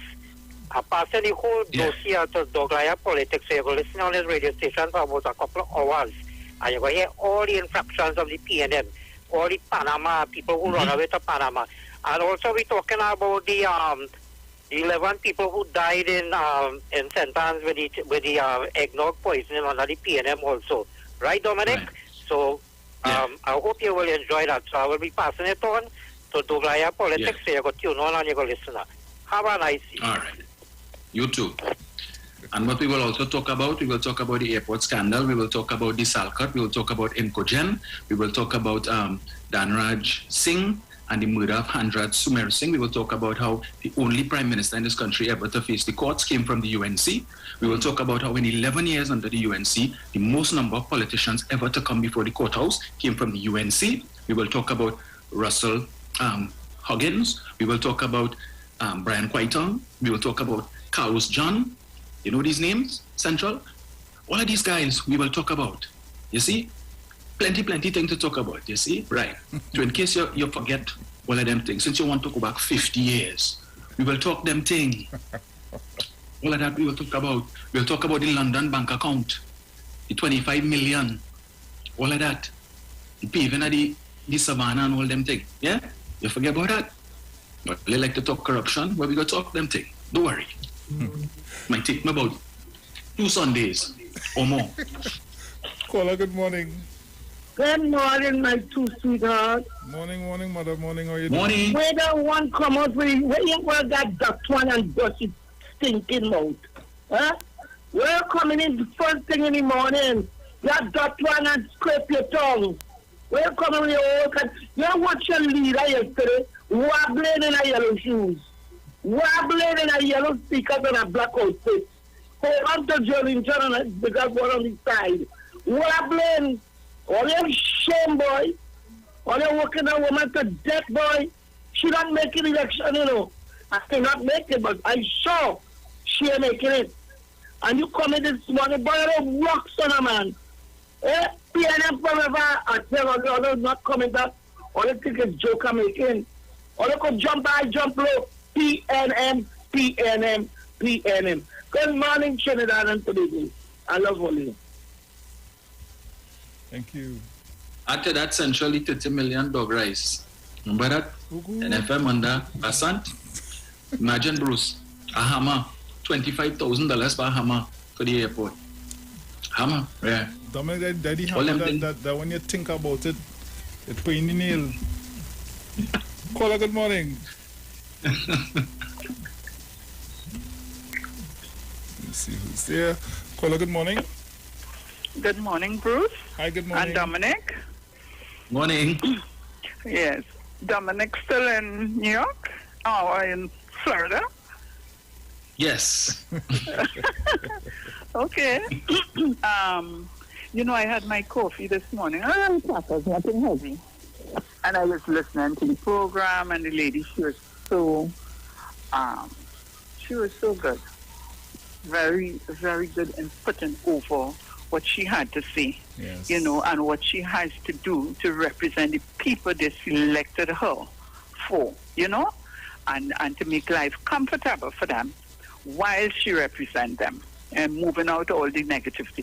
And then, you know, I had to listen to this man, and I know Dominic come on the radio, not that he wants, excuse me, not that he wants to bash politicians, but to explain to the people what has been done by the PNM and to dispel the wrong things of the wrong or negative things that the UNC and they are saying, and to show comparison if they want to compare. And this man coming and talk about this and that and the other. He don't understand what this talk is about and a conversation is about. He just listing a whole set of things without having a conversation as though he was given a list to do. Oh, please. I want, you know, you can't call because you don't hear just that, because you can't hear people contribution, right? And I love to hear a lot of people contribute to the conversation. And, you know, when you listen to these people, you're wondering what's happening, where the senses are. Have a pleasant morning. You too, my dear. Take care. So, guys, the lines are open. You can call us up 342-0081 and 466-5391.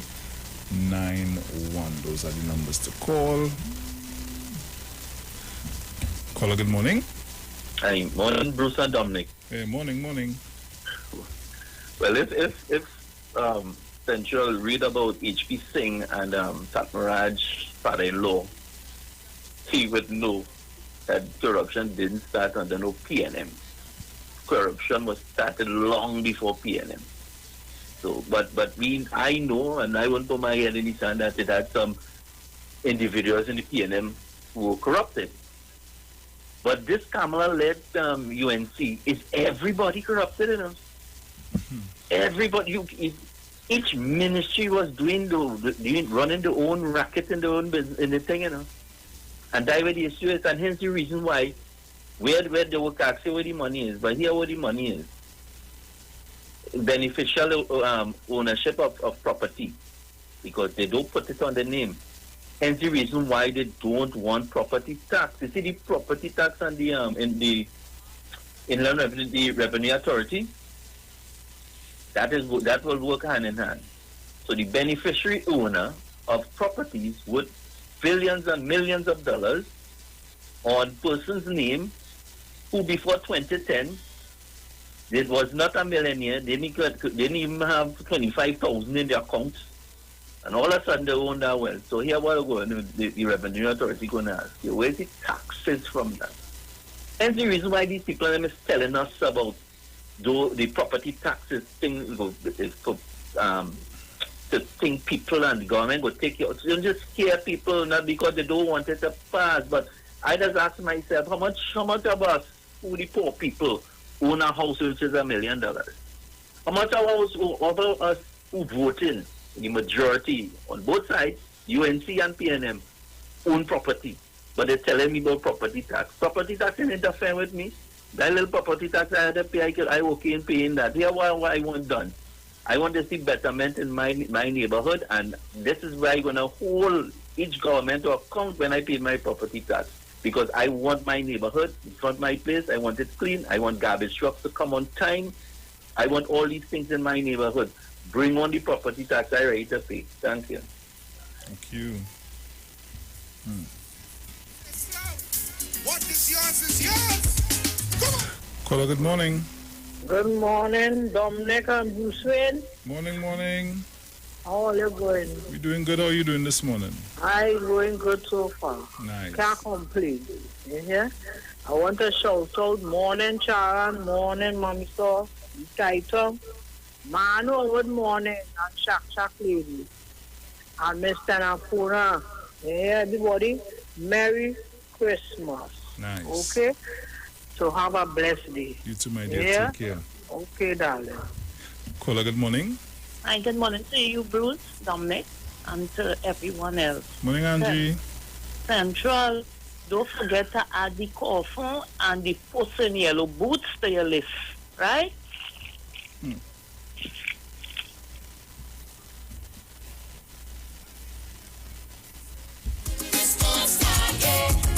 So give it to everybody. I went by the cashier for she to ring me up. Caller, good morning. Blessed morning to you guys. Morning. We are still in the opposition. They never came out this country. Drawing taxpayer money on the phone because right now they're in jail. The love money bad. You think they're easy? Bunch of haters. And God, lockdown as usual, born into the titles. Lovely stars. Sarah, I hope everything all right was busy. Chocolate lady, everybody missed that chance that time and jam them king. Lockdown as usual. Yeah, man. Stick to the same. Discount is yours. My best customer of the day. Discount is yours. 342-081-466-5391. Let me try this caller here and see what's going on now. Caller, good morning.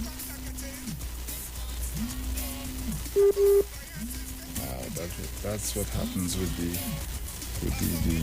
WhatsApp calls, guys. Caller, good morning. Morning, gentlemen. Morning. How are you this morning, Bruce Wayne? Hi there, cool. Dominic, skydiving, boy? Love it. But brother man, I ain't thinking of a talk show host. You see this morning, where you dealt with Central? Love it, Dominic. Love it. Because if I tell them, thank God for SIS, because he shouldn't come and talk that talk, or Holland and Pravat finally get to rest. Because they're afraid to sing that, because I have a man named Mamu going to Panama, and I told them, moral and spiritual values. We join up, the Tobagonian join up together with all here. Right? And when he done and realized Carlos John and paving at the Savannah and all what Dominic described, you know what? 1818. You know he gave it to? The PNM. All that talk. I ain't see a PNM before the court. Look, imagine that. I see the holding your leader like a mannequin and dragging China yellow shoes. And here what's going on? Julian John is now the Jack Warner of the UNC and all. They realize that. They realize they had no East Indian UNC ministers or people who vote for them behind she. Said, go and sleep now, man. So let me see if Julian John will be able to do what Carlos John and Jack Warner and all of them try to do. Let me see, because they are going on. Jail coming in them. All of them breaks in the jail. And here we're going on. All the people you call about the corruption in the UN, in the PNM. What race was they? Central? Enjoy the morning, gentlemen. Thank you very much. I went in the store to buy something. Christmas again. Look Try again. Caller, good morning.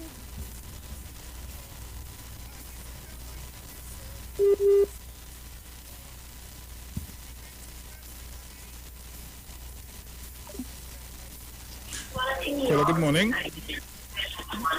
Good morning. Morning. Good morning, Uncle Bruce and Uncle Dominic. Morning, morning. How you doing? I'm good.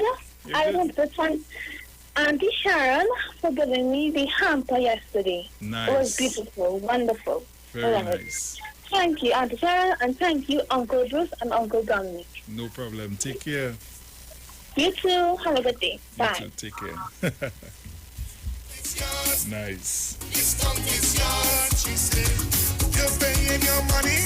Discount is yours. Making yourself happy. Discount is yours. 342-081-466-5391.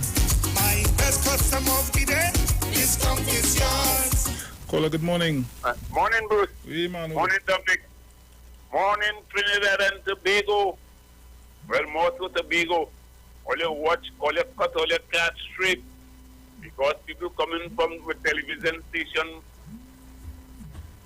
from Trinidad coming to the television station action, they fool all you. They say, give a monkey anything and you do anything. All you take nothing from them. Take nothing. Some of them scrape the bottom of the foot and give all your food. Don't take nothing from them. Anyway, let me say good morning to girlfriend, good morning to Mr. Jean, good morning to Mr. Friday, Jackie and Jackie, good morning. Umanoga, good morning. Faizabad, good morning. Batara, good morning to you. Mr. Napuna, 1285. Coco, long time I hear you and Deep South, all you hiding out all yourself. Anyway, good morning to everybody. Love is the answer. Christmas coming, all you gave somebody something and say nothing. Or I ain't want nobody coming in my yard, all you hang it by the gate, I putting up sugar bag by the gate. If there's anything, will get put 2 roast hog inside it for me. Gone. Love is the answer. Bruce! Caller, good morning. Morning again. Man, I love that one. Hanging out back by the gate too. You know, teach me something. Morning, man. I love that one, Mado. But, Central, last night I stood on, I tell you, all mine week. For 30 years, Bruce Wayne, I have 4 people in transit and 2 main ones fighting an extradition treaty. And all you so dread, when all they get back in office with 29 seats, all they come and give me section 34. Drag all your mannequin. I figure the coffin that she was following, that way she going and lie down. Enjoy your day.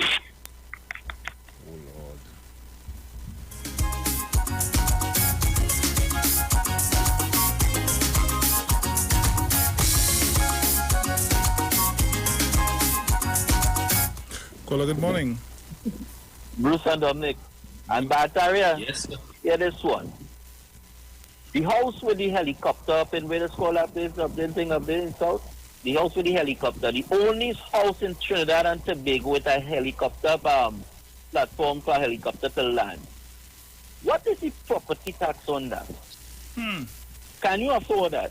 Did you file your taxes and did your personal tax and pay your PAYE?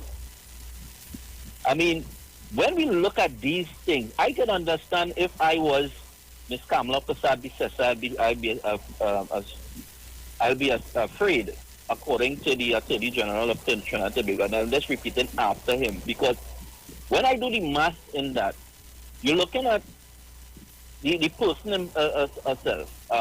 She's a lawyer, she's a senior counsel.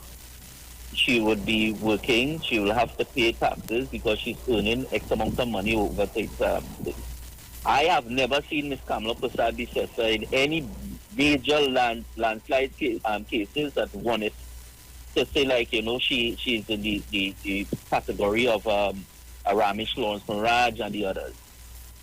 Now, you look at that, then you look at the Revenue Authority, because the Revenue Authority is going to tighten up on that. And then you look at the persons of politician, you look at the Integrity Commission. When you tie all these things into that, I would be scared if I was a politician in that shoes. You know, So hence the reason why I will make things ungovernable and I'll go down the road and don't care about nothing and not voting for this bill. And when the page flip, I'm voting for that bill. When the government not voting for that, she voting for it. When the government voting for what she said, she not voting for it. Her bills that she piloted, that she wanted the government to vote for, and the government was supporting it, but wanted X amount of changes to bring it back with the form of the changes, she not voting for it. This it's just about not governance. It's about herself. It's about UNC. It's not about Trinidad and Tobago and taking the countries forward.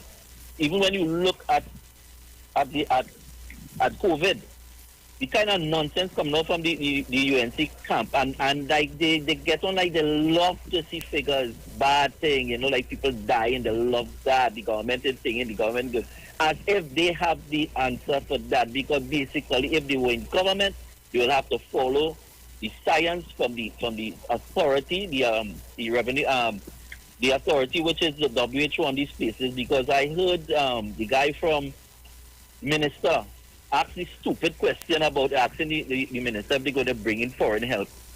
Yeah, foreign help was inside there from day one, which is the WHO who's guiding Trinidad and Tobago. So it shows us that it shows us that UNC, if they were in power with that nonsense they're talking about it, Trinidad, boy, we would have been a bad state. Thank you.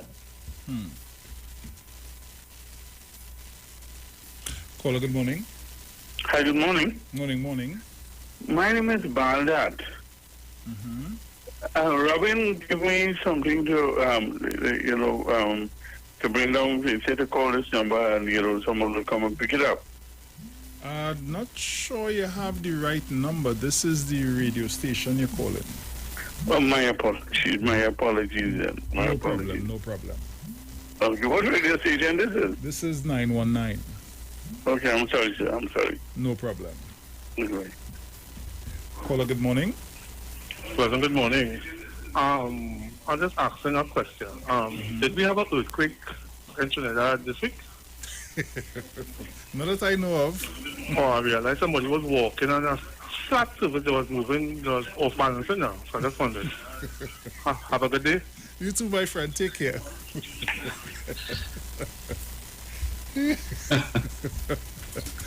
Oh gosh.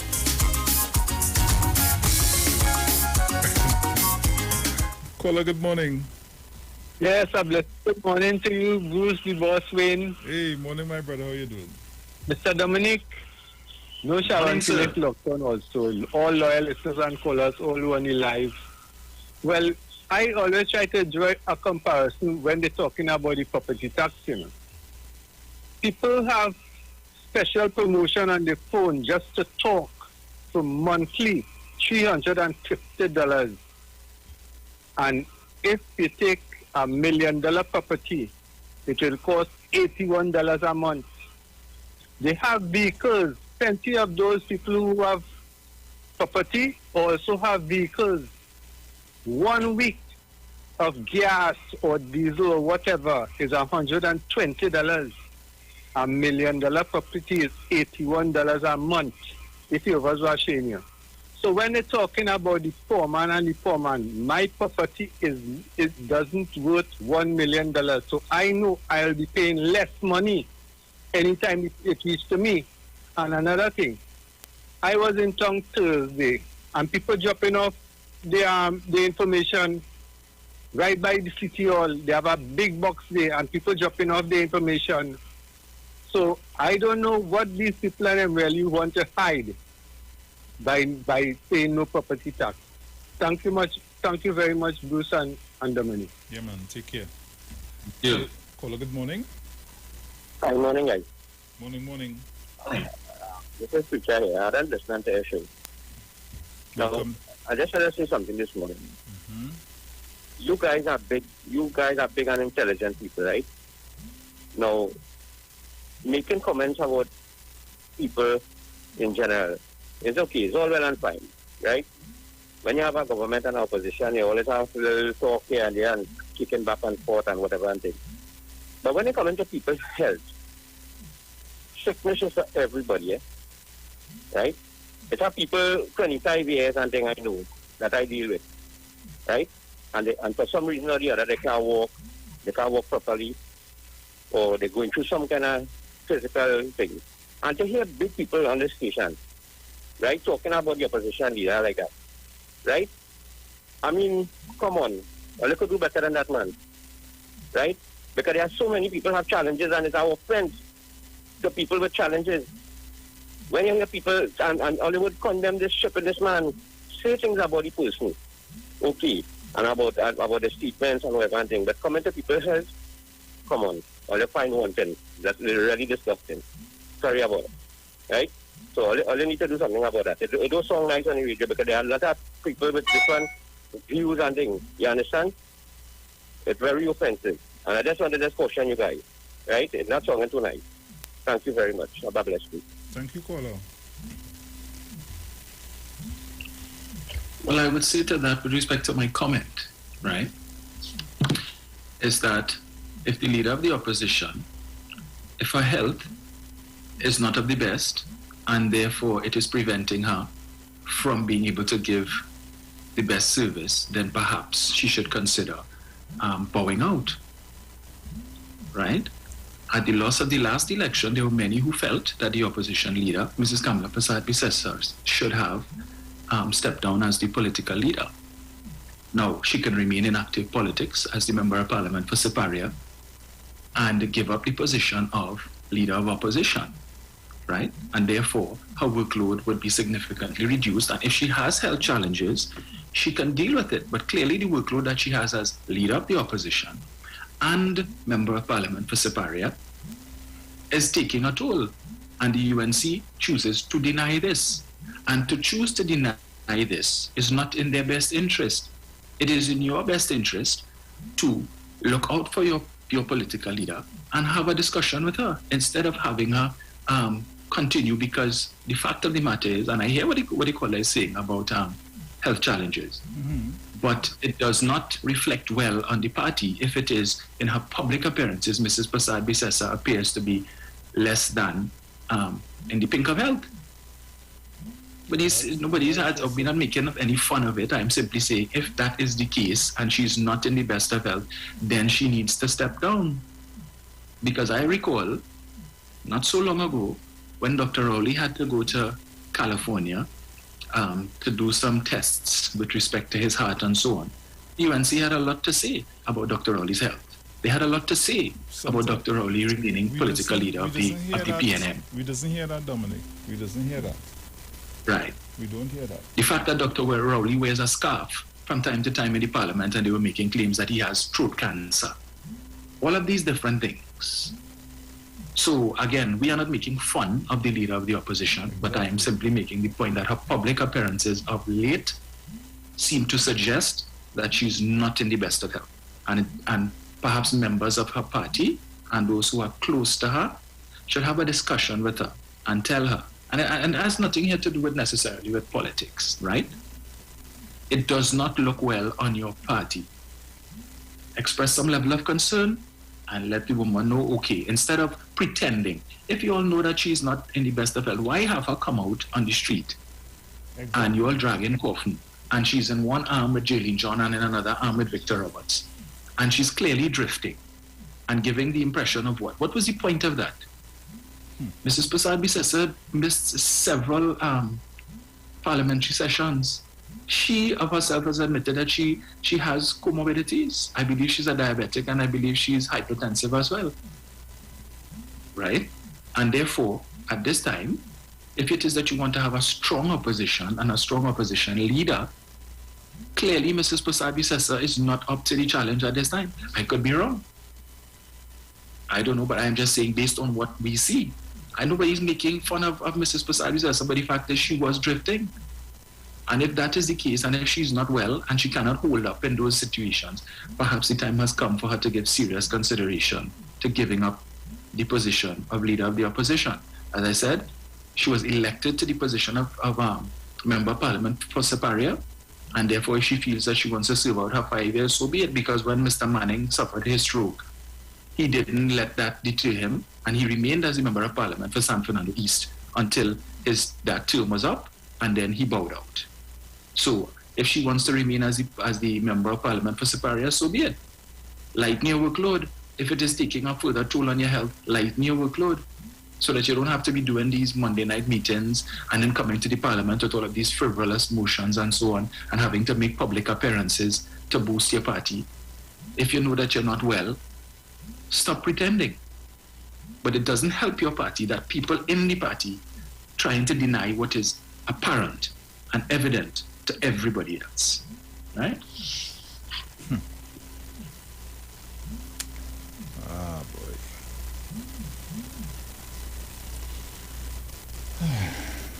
Caller, good morning.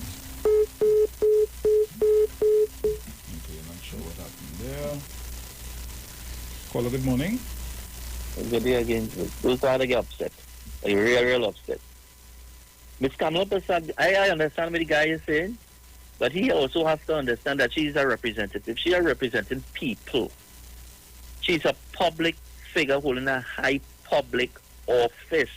The things that we on the outside watching and seeing going on, we have to talk about it.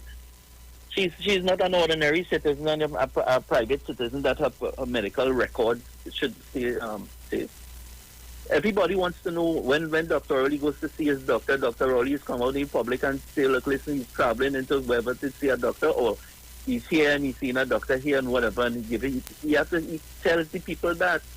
So where Kamala Prasad Visesa seems on the outside, we looking in to have a serious problem, a serious medical problem. And it seems that people are just trying to shove that under the carpet, like as this gentleman who called in and is doing. She's representing us. She's not a private citizen. We can speak about it because she needs to know. And you all, and I've been saying that the UNC and them, I find that these people are wicked.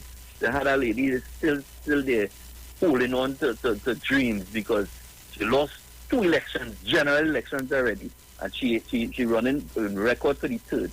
Only do something. Thank you very much. But Dominic? Yes, sir. As Dr. Rowley is the head of the PNM, Mrs. Kamala Prasad Visesa is the head of the UNC. Correct. But Dr. Rowley is the Prime Minister of Trinidad and Tobago, and Ms. Kamala Prasad Visesa is the opposition leader of Trinidad and Tobago. Mm-hmm. So as the opposition leader, she represents us as well, us PNMites, just as much as Dr. Rowley as the PNM represents us. Right. Right? So if it is that as you say, if it is that she is not in the best of health, what is the best advice can be given to her? Yeah. This is our opposition leader, you know. Mm-hmm. Put the party aside. This is Trinidad and Tobago's opposition leader. Yes. And our country, everybody always have the eyes on everybody. So how does that look to the international eyes? Correct. There are people yes. that there are people that wouldn't be modest and mild to say that okay, maybe she's not, in the best of health. They would say other things. Correct. And therefore it is in her best interest and her party's interest to avoid opening her up to that type of ridicule. Exactly. Yeah.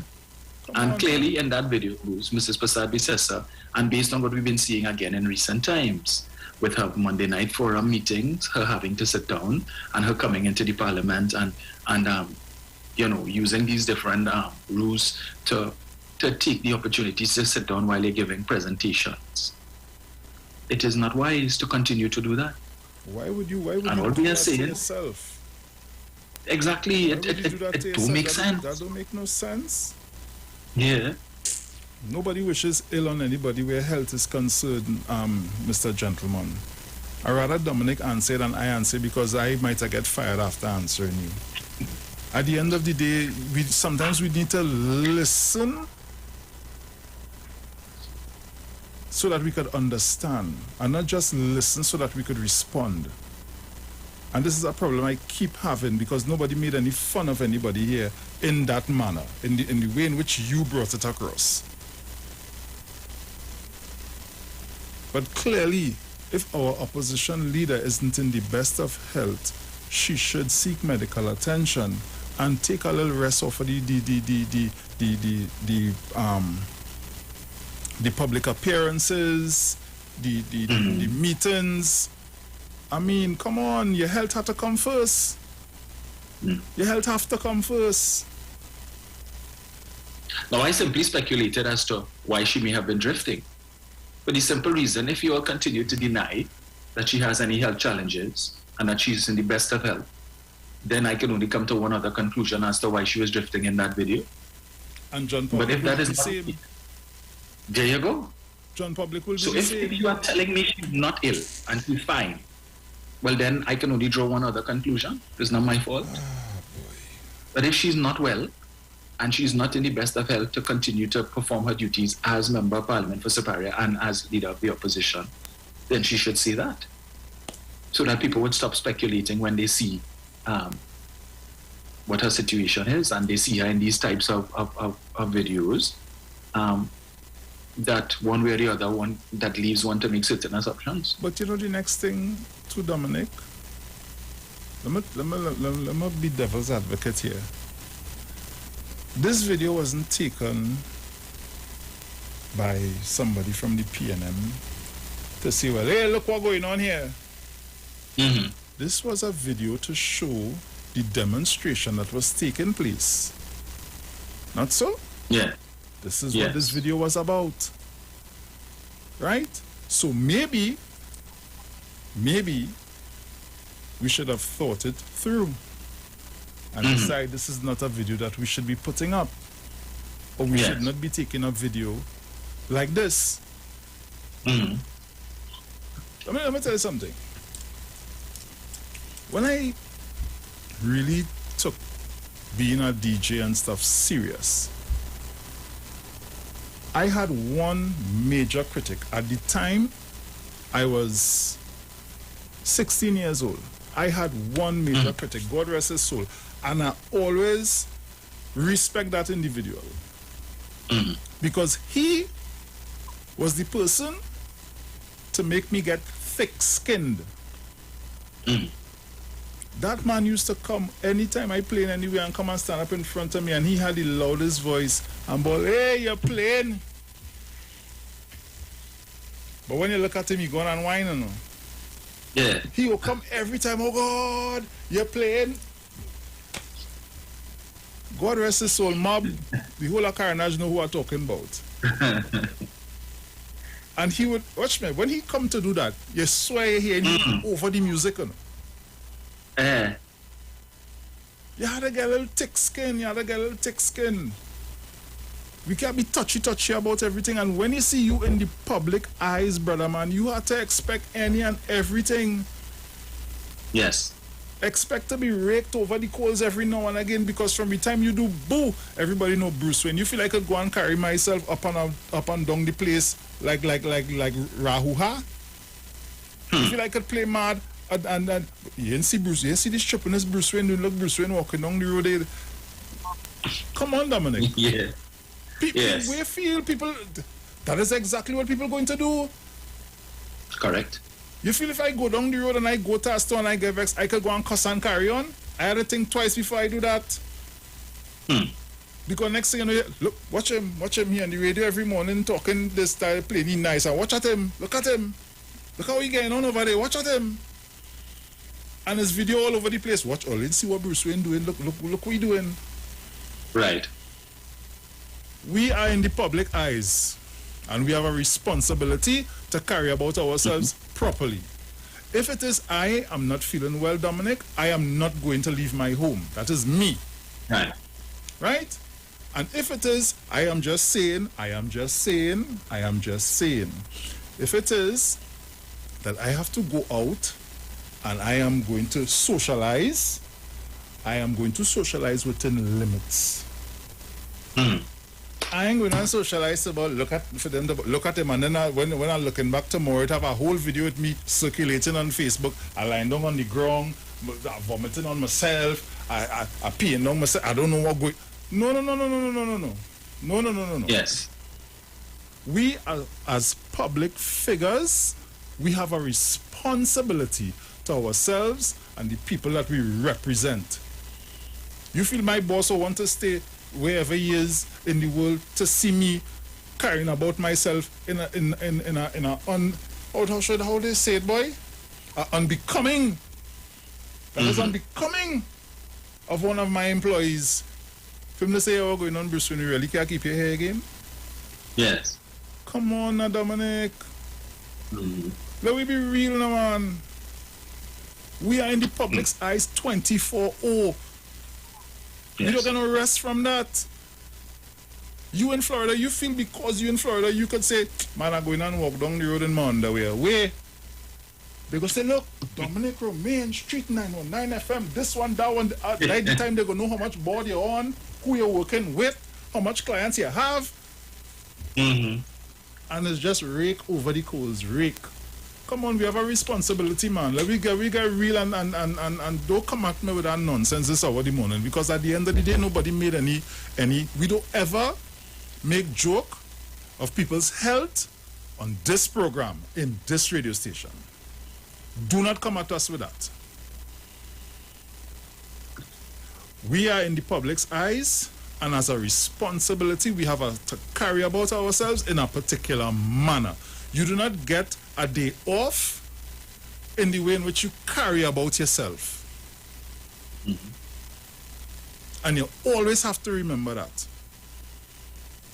I recall, Bruce, during the 2016 general election in the U.S., when Hillary Clinton was the leading candidate at the time, and everybody thought she was going to win the election. And I think it was, I can't remember if it was, yes, I think it was on election day when she went to cast a ballot, and she was going back to her vehicle, and she started drifting, and she was wobbling and so on, and of course the Secret Service had to hold her up. And they were trying to mask it so that the media wouldn't see what was happening. And then they saw when she was going into the back of the van and she was struggling, and they had to be helping her and so on. But the media made an issue of that, and it brought into question her competence to serve as president had she won. You see, because they're saying if she's not in the best of health, then is this somebody that we want as commander-in-chief in the United States of America? Is this the person we want to be leading the government?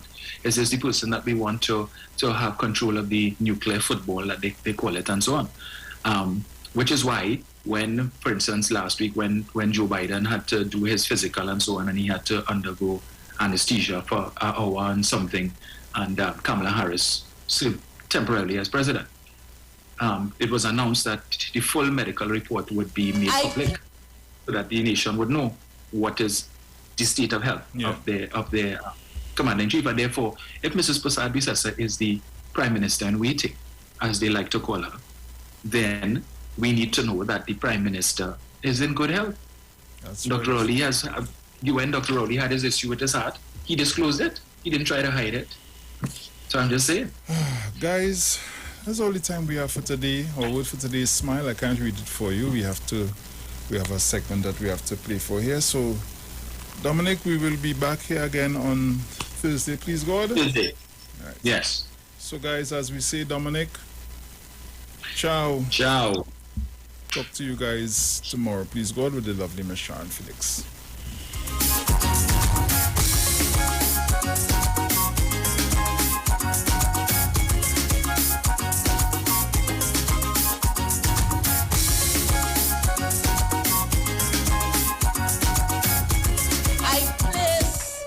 Center of this meeting tonight, the proposed Scarborough Waterfront Development Project, and you can see it on the screen. We have already put aside $60 million for the start of this project. Already we have secured over $37 million through the IADB investment. And so we have been developing the plans, and we have been finalizing the rollout of this plan that will see for the first time a new and improved Scarborough. What does it include? It includes a new boardwalk. It includes a parkade, an upgrade of the Scarborough Esplanade. There is going to be a marketplace. There is going to be a food court. And when I talk about food court, I'm talking about restaurants, I'm talking about bars, I'm talking about cafes, and I'm talking about entertainment spaces. The new Scarborough will be digital. Remember, we are talking about technology and taking Tobago to a new height. And so we will have information booths, and those booths will talk about the history and cultural norms and ways of life of our people. And so the project will be solar powered. Drainage and infrastructural work will be in place. And most importantly, there is a start date, which is January 2022, immediately after the Christmas season has ended. And with that project, we will be able to create more jobs, over 200 jobs. The views expressed are not necessarily the views of the management of the Street 919 FM.